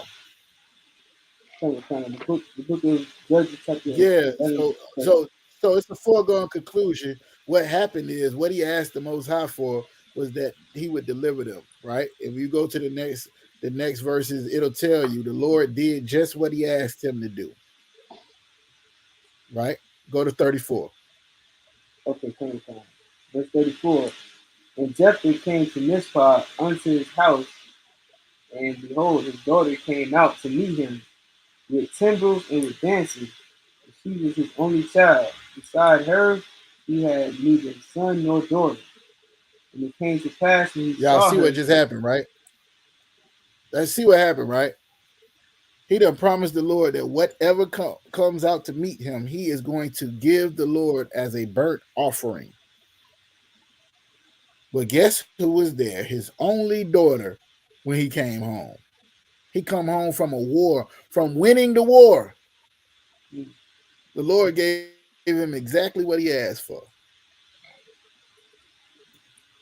I'm sure. And you know how they say it was at that moment when he knew he messed up. It was at that moment when he knew he messed up right there. He come home and his daughter comes out to meet him and she happy. Boy, I see my father again. She's dancing. She like, yo, Pops. he know he done made this vow. And he know he done won the war. The Lord delivered his enemies right into his hands. Now, keep in mind, the Lord was going to deliver the enemies into his hands anyway. How we know? His vow didn't change the mind of the Lord. I remember back in the Christian days, people would be like, Lord, if you give me a car, I come to church every Sunday. And he's like, get out of here. Lord, if you give me $1 million, I'll feed the homeless and take care of the people. And niggas get $1 million, they ain't thought no more about the Lord. They just lied. Just lie, bro. Try to make a deal with the Lord like you ain't already broke the covenant you had with him. He know you before you came out the womb. How you provoke the Lord to be on your side is with his obedience, not with gifts, because the Lord don't desire sacrifice in the beginning. It's in the scriptures. But here you go. You done opened your big mouth, and now your only daughter comes out to meet you. Verse 35. Go ahead. 35. And he said unto him, and she said unto him, My father, if thou hast opened thy mouth unto the Lord to do. Nah, verse 35. You at 36. Oh, sorry. Verse 35. And it came to pass when he saw her that he rent his clothes and said, Alas, my daughter, thou hast brought me very low, and thou art one of them that trouble me. For I have opened my mouth unto the Lord, and I cannot go back. Now, where was the problem? Was the problem with her coming out? He's saying basically because she came out to meet him, that's the problem. He mad when they say rent your clothes. How General Muhammad teaches, it's like being frustrated. It's like being upset. It's like being angered, and it's a way that the Israelites would show that they are in deep frustration or anger. Now he's pissed off because his daughter came out to meet him. He getting on his daughter like she did something wrong. You have brought me to a very low estate. You have troubled me. If she knew what he said, she'd be like, I ain't the one that made that promise, you did. Right. But as a good daughter, Selective. Yeah, go ahead. Like that's like when cats be like, I put that on my daughter. I put that on my kids. My kids. On my grandma and them. Yeah. I put that on my mom and them. Yeah, now it's also like when it's also like when Adam said, it's that woman you gave me. Mm-hmm.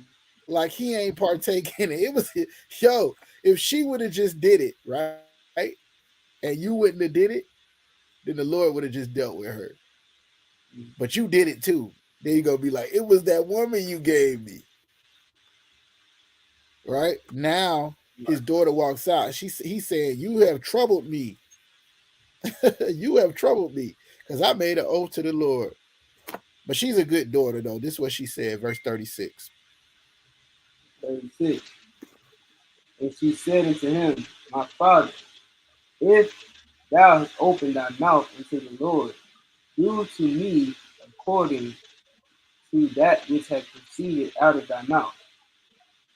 For as much as the Lord hath taken vengeance for thee of thine enemies, even of the children of Ammon. And she said unto her father, Let this thing be done for me. Let me alone 2 months, that I may go up and down upon the mountains, and bewail my virginity. I and my fellows. Now I don't know what that means. Bewail my virginity, I and my fellows. I'm not sure. I got to get a breakdown on that one, shop. Hey, I'm thinking of American. I heard that in the American tongue, in the bastard. just let me listen. Just let me and my girls go have a couple. Just let me and my girls go have some fun before you take me out to get a girls trip. Yeah, hopefully that. I don't think that's what they're saying, but that's how I heard it. But anyway, she said, whatever you told the Lord, you better do it, because the same thing he did to Ammon, he could do to us. Basically, just give me a couple months. Go ahead to verse. Go ahead to verse 38. Okay, verse 38. He said, Go, and he sent her away for 2 months. And she went with her companions and bewailed her virginity upon the mountain. Verse 39. And it came to pass at the end of 2 months that she returned unto her father. He did with her according to his vow, which he had vowed, and she knew no man. And it was a custom in Israel that the daughters of Israel went yearly to lament the daughter of Jephthah and Gilead, the Gileadite, 4 days in a year. Right. So your question was this a human sacrifice? To an extent it was, but the Lord didn't accept human sacrifice. What the Lord does accept is you giving your word and you completing your word. In other words, he expects that. When she said to her father that she wasn't bucking it, like, know what I'm saying? Like, it wasn't like with Abraham. Abraham told Isaac, yeah, we're going to go out here, we're going to sacrifice something to the Lord. But he didn't tell him it was him. with Jephthah, he told her, "Hey, look, I made a promise that we gonna have to." And she basically was like, "Whatever you told the Lord, do that." It's just showing more so. It's like a typology for what Christ did, right? The promise was that the children of Israel would go through this, that, or the other. He took upon him a sin that he didn't even do, and what Jephthah did wrong, he ended up losing his daughter. If you give me Ecclesiastes 5, it could kind of show you what really happened. Ecclesiastes 5. Let me see what verse real quick. Go ahead and read verse 2. Matter of fact, since it's Itazab, go ahead and read verse 1. Kayal, can you read it? Trooper Kayal, can you read it for me? Colin, what kind, sir? Ecclesiastes 5 and 1. Ecclesiastes 5, verse 1. Keep thy foot when thou goest to the house of Yahweh, and be more ready to hear than to give the sacrifice of fools. For they consider not that they do evil. Verse 2. Be not rash with thy mouth, and let not thine heart be hasty to utter anything before Yahweh. For God is in heaven, and thou upon earth. Therefore, let thy words be few. Y'all see this, right? Don't be rash with your mouth to talk about what you gonna do, what you gonna give the Most High. I promise I'm gonna give my whole check to the Lord when I get a job. Nigga, you still owe the rent man and the light man and the car note people and all of that. And you sitting there saying that the Lord don't need your money like that. He needs your obedience. I'm gonna give my whole check to the Lord when I get he don't be vowing stuff. It said, be not rash with thy mouth, let not thy heart be hasty to utter anything before God. Because he gonna require it from you. You said it, you promised it. He ain't told you to say none of that. Running your damn mouth. God is in heaven, and thou art upon the earth. Therefore, let thy words be few. It's better to not say anything except thank you. I appreciate that. And to let your actions be something of doing what he said to do. Go ahead to verse 5 real quick. No, go ahead and read verse 3. Con. Ecclesiastes 5, verse 3. For a dream cometh through multitude of business, and a fool's voice is known by multitude of words. A dream coming through a multitude of business. What does that mean? For a dream coming through the multitude of business.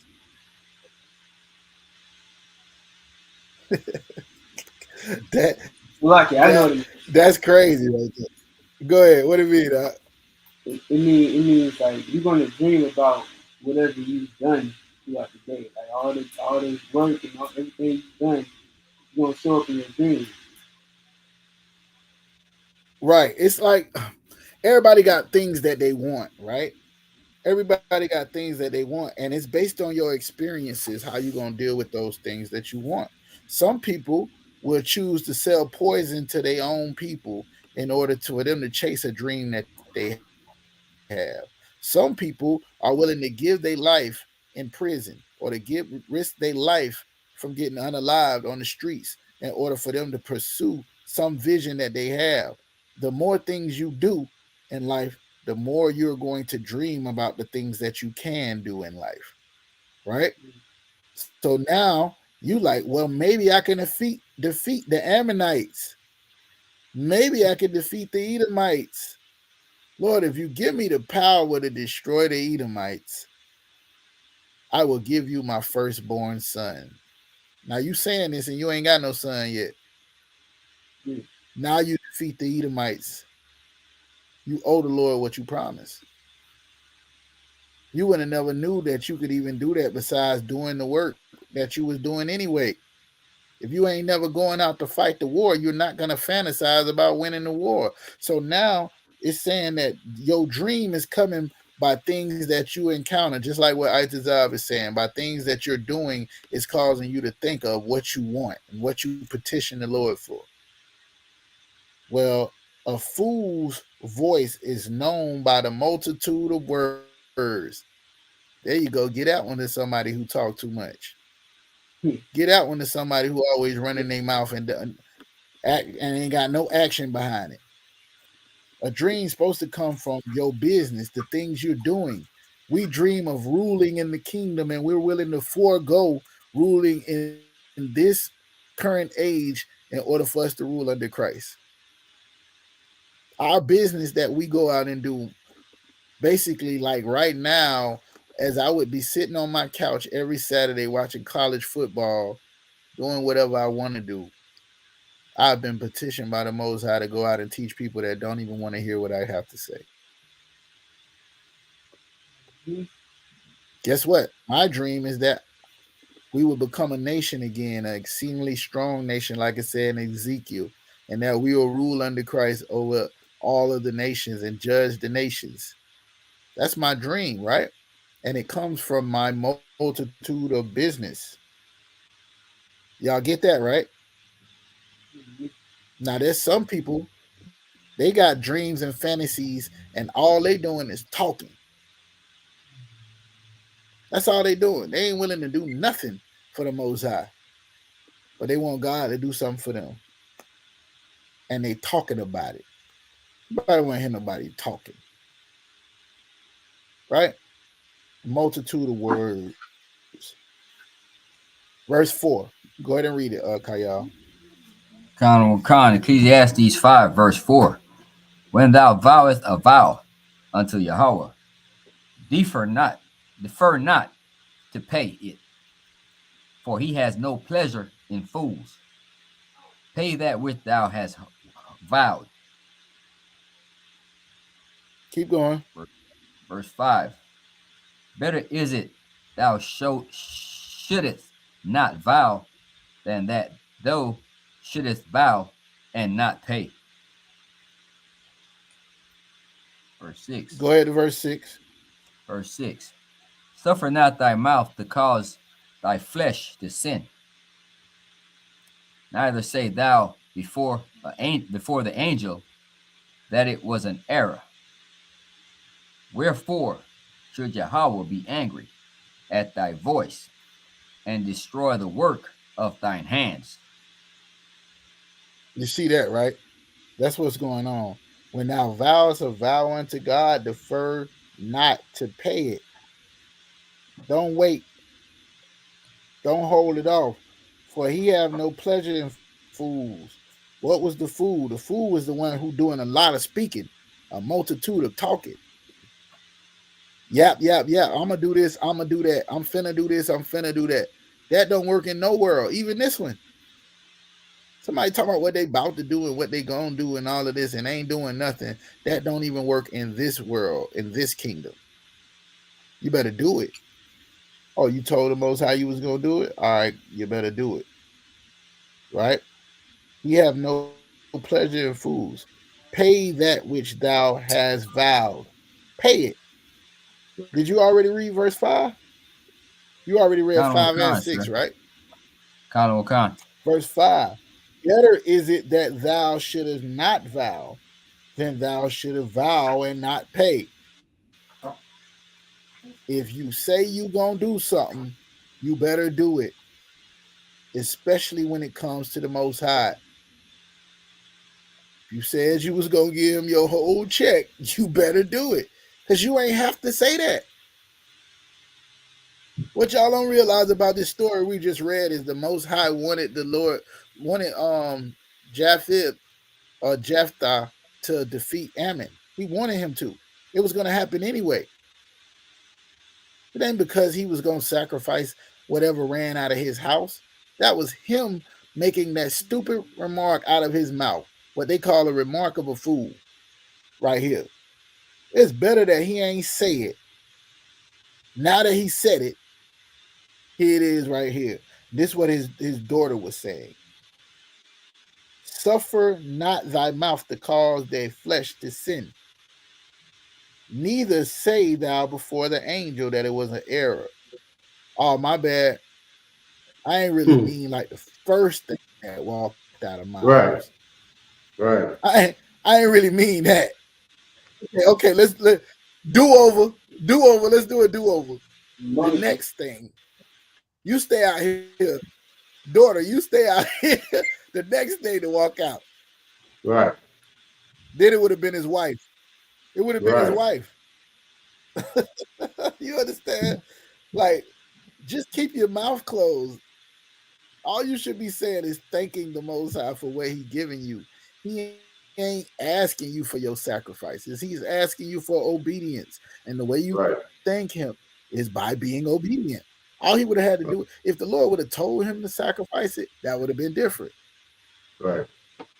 When you had cattle, He say, I want your firstborn of your cattle. I want the best. Give me that. Well, you better give it to him. When you have a field, He say, I want 10% of everything that you could bring it in. That's corn, that's all of this stuff. Give it to him.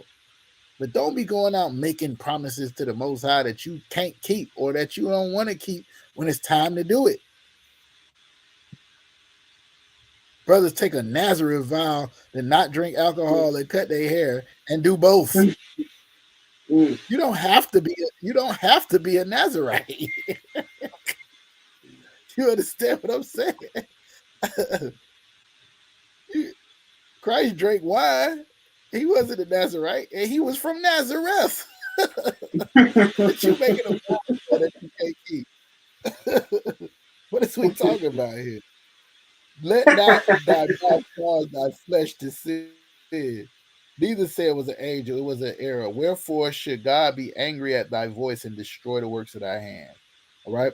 So that's what it was. Basically, what she was thinking is if he went back on what he said, and they knew if he went back on what he said, the win that he just got from that, Ammon or any other people could come and subdue them and take him out the game. So she basically gave up her life for his sin. Right. You get that, right? Itazar? She ain't do nothing wrong.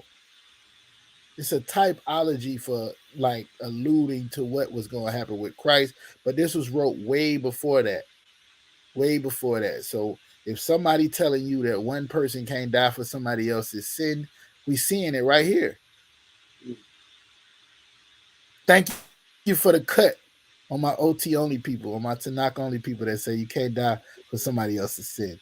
I appreciate that, Itazar, and I will use it in victory. If the Lord grants me victory over this, I will sacrifice my brother. Hey, I will sacrifice my brother Isupk.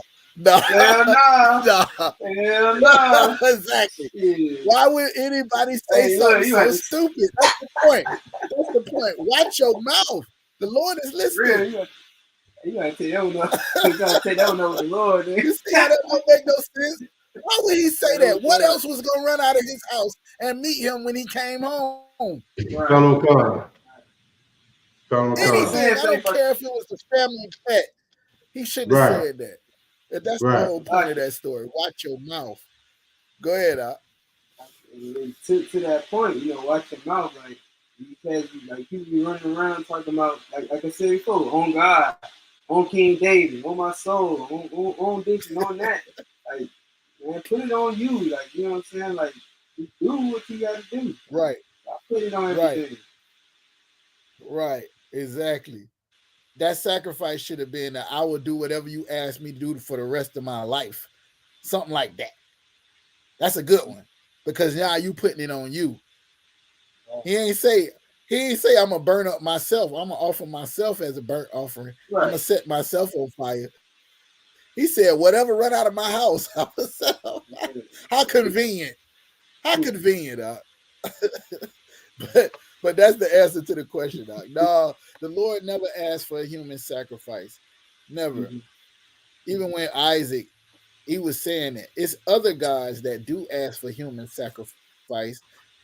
So when he's saying that, even I believe, and the story don't say this would be me alluding to just how it would be, that he didn't think it was going to be a human being that ran out his house to greet him. Right? So when he said that, but now that he made that vow, you got to stick to it. That's all. That's all it's saying. All right. Did you get Badger? What's a Badger? I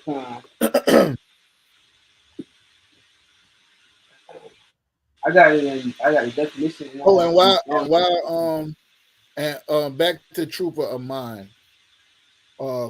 Question. He said, so if this was when I was breaking down what the sister said, where he said, so if they say F you can't say it back.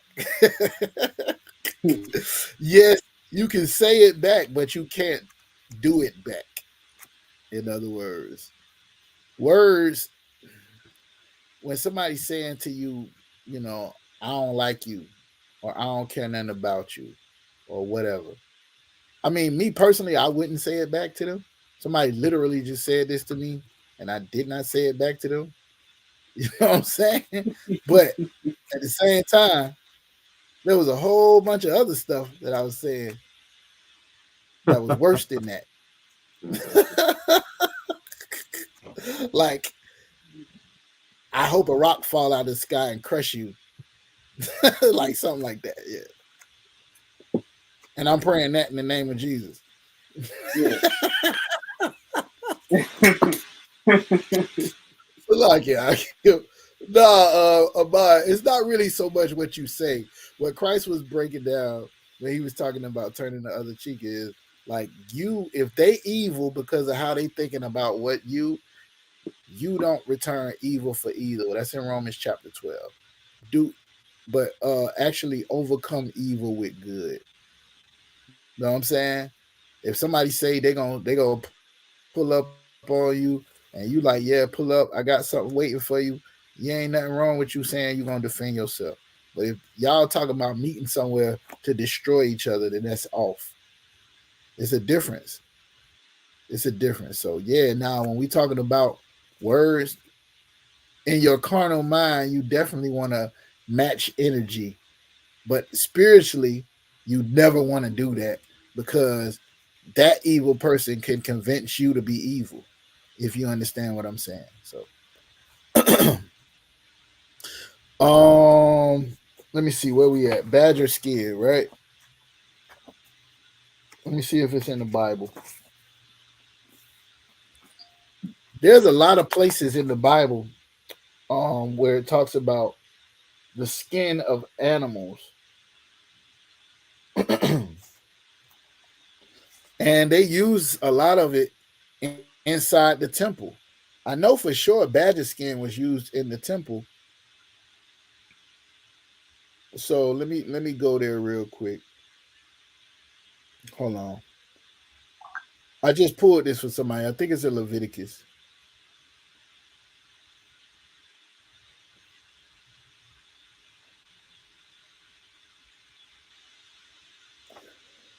Numbers. Also, Exodus. Let's go to Exodus real quick. Exodus 35, real quick. Exodus 35, sir. Yeah, Exodus 35. I think that's what I'm looking for. Maybe I'm wrong. Exodus 35. And yeah, let me read it real quick for the sake of time, right?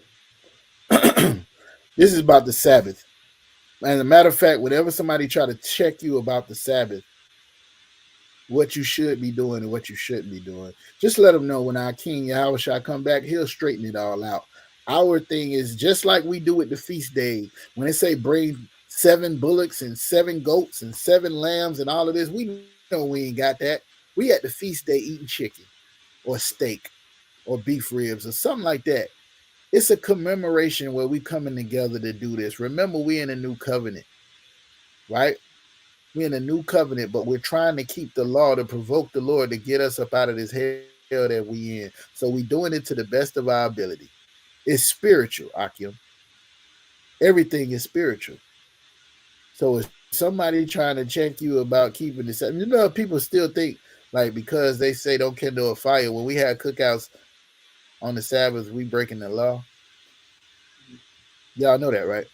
But y'all know it was a fire burning when the people brought the sacrifices to the temple. That fire was already going. Anyways, whole nother story.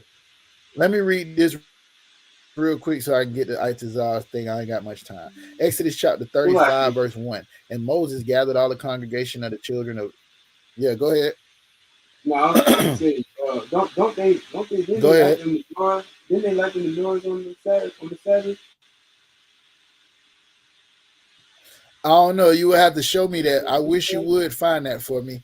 If you could, I would love to have that information since I'm collecting cuts from Itazal tonight for future battles.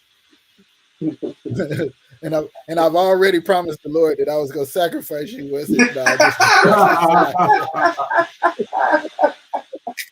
No, might as well get the most out of my oath. You know what I'm saying?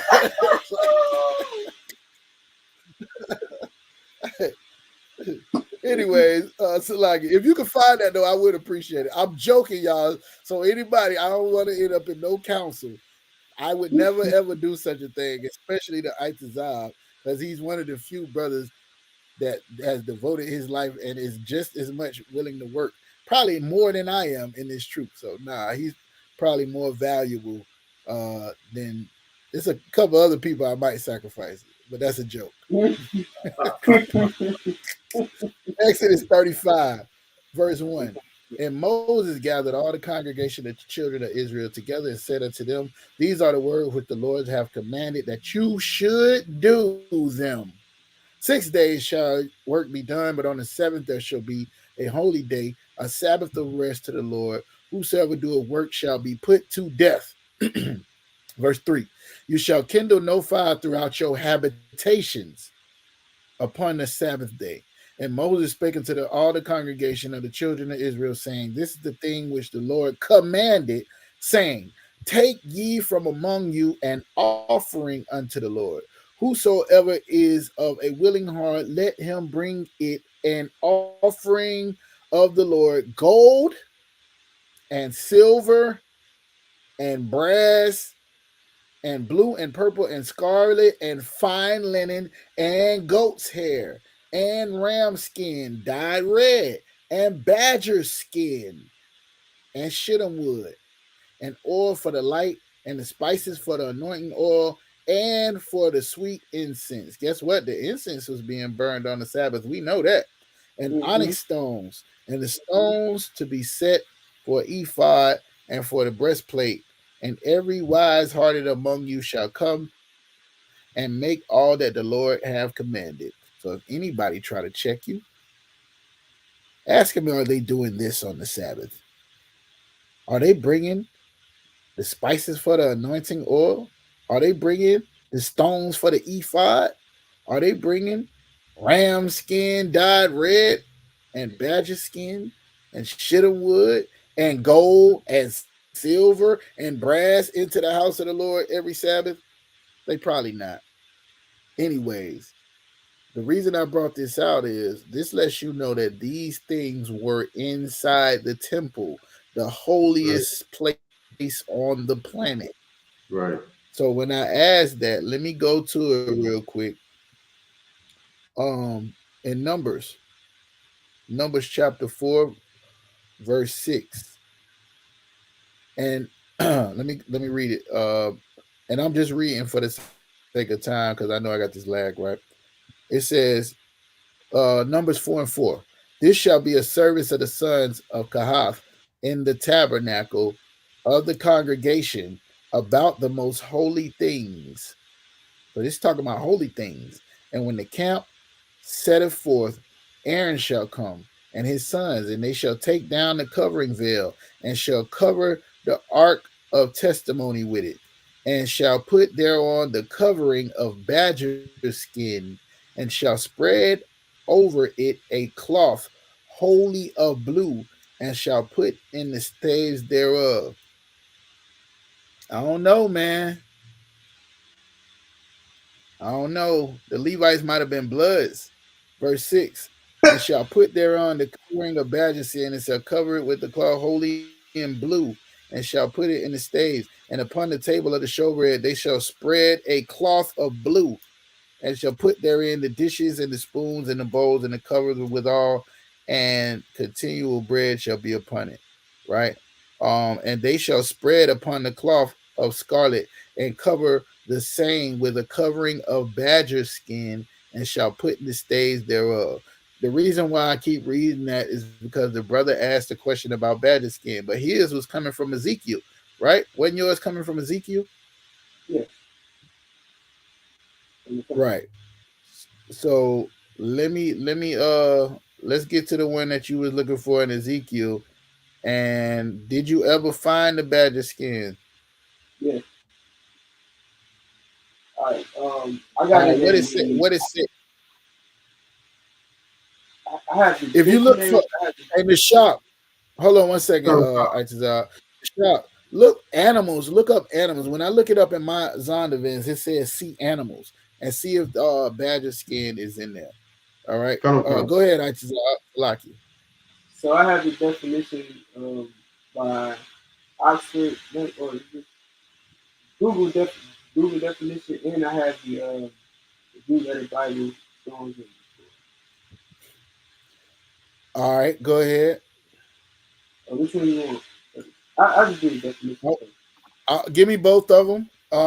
Give me the Oxford definition first. All right, it says badger, noun, a heavily built omnivorous nocturnal mammal of the weasel family, typically having a gray and black coat, a native of Wisconsin. Okay. A native of what? Wisconsin. A native of Wisconsin. Is that a different definition? Yeah, that's a different definition. A native of Wisconsin is in the definition in the Oxford? Yes. Wow. You know why they say that, right? Nah. They got a college called Wisconsin. Their mascot is a badger. So when you say what is the badger in the Oxford dictionary, now they got to put a native of Wisconsin. Yeah, that's crazy. That's like them saying we looking up gator and they saying a native of Florida. Yeah. Yeah, that's crazy. Wow. Anyways, go ahead and give me the biblical definition. It ain't in there on the shop. Colonel Khan, Zondervan Compact Bible Dictionary, page 40. Badger. The badger, as we know it, is not found in Bible lands. Where it is referred to in the Old Testament, the goat is probably meant. And this is the translation of the RSV. You see that? You see that, Itazal?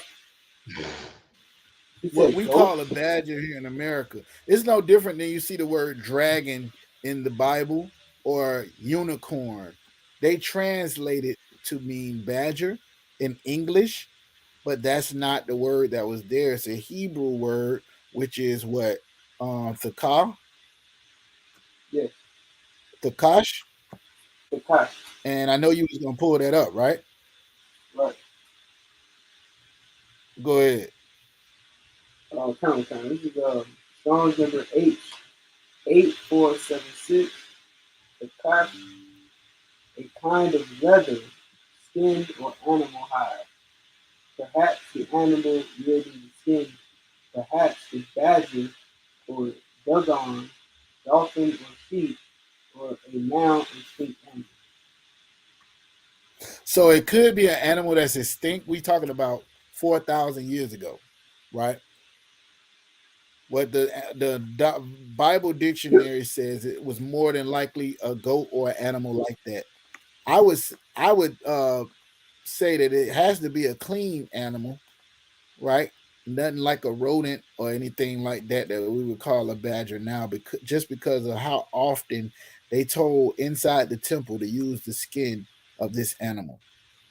So yeah, you can go with goat or an extinct animal that's similar that was a clean animal where you could use the skin and not be off in doing that. It wouldn't be like a rat or nothing like that, or some unclean animal, else they wouldn't told you to use that in the thing. Now let's go to the scripture you had. It was Ezekiel what? 16. Ezekiel chapter 16 and what? Verse 10. All right, can you read that nice and loud? Ezekiel chapter 16, verse 10. Come on.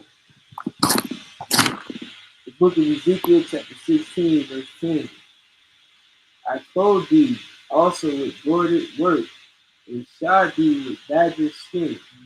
I girded thee about with fine linen, and covered thee with silk. Oh, yeah. So in this, remember, this is the text that I read where I was saying the Lord was telling Israel there was a hoe, right? He just basically saying, I put a mink coat on you, right? That's what he said. I put you in a mink coat. But I guess in a time where it was unlawful to wear things from a animal that's not clean, uh a goat fur or something like that would have been more like a mink coat for those days for the children of Israel. They would have wore lamb like we wear cotton and stuff like that. So he's just saying the same thing, like I put a mink coat on you, but it's just using that word. And now that we know badger don't mean the rodent that we call it from Wisconsin, it is similar to like a goat or a clean animal that you can put the fur on or the skin. That's what it's talking about. Got it?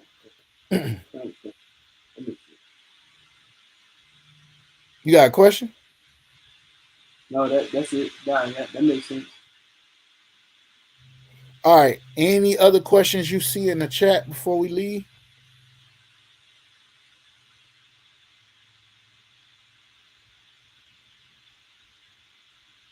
All right. Who's doing the announcements? I don't have the announcements. All right. Nishak, you got it? Final concert. If you could, I want to do the Lord's Prayer before we get out of here tonight.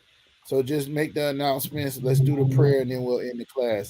I'm not in the library, so I just looked at my wrist. I got time today. Okay. Final con. We're the ISUPK Israelite School of Universal Practical Knowledge. We started out of 1 West, 125th Street, Harlem, New York, under Commanding General Yohana. We are not affiliated with any other Hebrew Israelite group.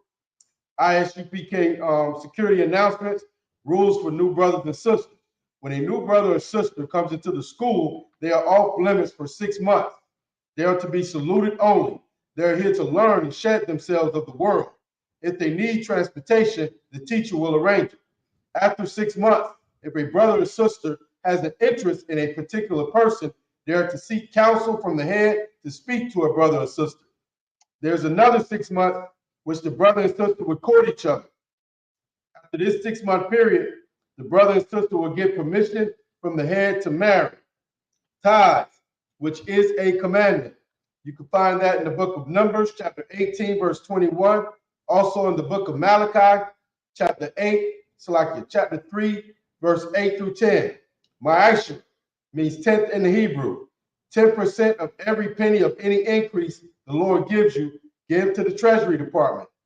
Priest fund, free will offering for priests, not mandatory. Whatever amount you would like to give. Upcoming Holy Convocation, it's the big one, the Passover. Okay, so Pay your Passover fee. Pay your Passover fee. Get everything in order so you can attend the Lord's Passover. Okay, They got a hey Salaki, if I could, they got an all excess pass in that Passover fee now. So you ain't just getting the Passover, you get the black party, you get all of the stuff that they doing the whole week. You have an all access pass on it. So General Yohanan made it. They said they usually have to take from the tithes in order to pay for all of the stuff that we do for Passover. You paying that fee helps to make sure that we don't have to take away from brothers and sisters' needs in the school in order for us to pay for the Passover. So make sure you pay that all that can, you know what I'm saying? Pay that Passover fee and pay it ASAP. Okay. With that, if anyone wants to become Also, a Christian, it's like if I could, if I may, paying that Passover fee will allow you an all access pass to all the events during Passover weekend. So you definitely want to make that payment. You don't want to miss out on any of the events that's going down at the Passover. We want body Itazab. I just said that for you pop back in. Exactly, almost verbatim. Word for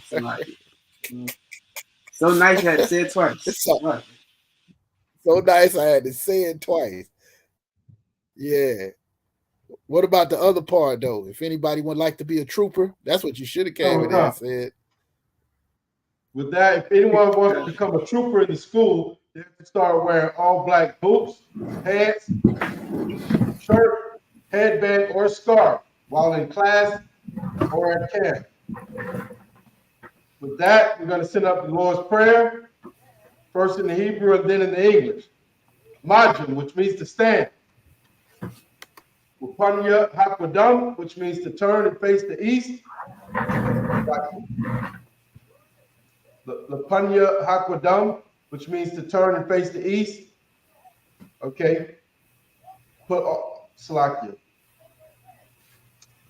all your phones on mute and repeat after me.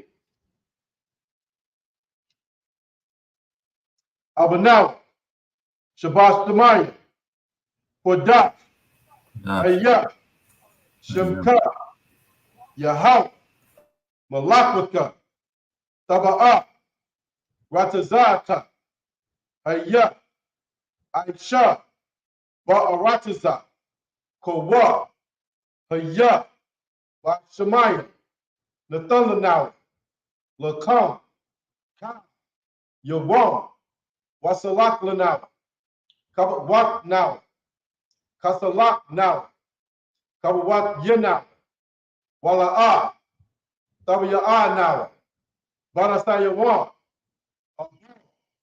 Awashai now, Maya, Ra, Laka, Amalak, Waha'ala, Wahatapara, Wa'aylamyam, Amah. In English, what we said was, Our Father, which art in heaven, hallowed be thy name. Thy kingdom come, thy will be done, in earth as it is in heaven. Give us this day our daily bread, and forgive us our debts as we forgive our debtors. And lead us not into temptation, but deliver us from evil. For thine is the kingdom, and the power, and the glory, forever, so be it. Yajamata, hands down. Sar, which means to turn. You can take your phones off of mute. Men of Israel, We're going to send up a courtesy salute to the teacher in the class. Men of Israel, Majim Shabbat, Majim, Barak, Yahweh Hashem Yahushua Barakatuh. Yahweh Hashem Yahushua Barakathum. Yakamata, hands down. Sisters can stand. Men of Israel, we're going to give a courtesy salute to the sisters that are in the class. Men of Israel, Majim Shabbat, Majim, Barak, Yahweh Shema. Yahweh Shema. Yahushua.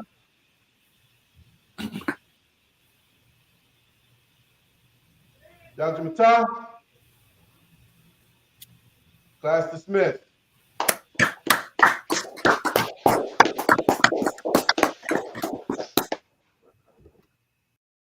The water, sir.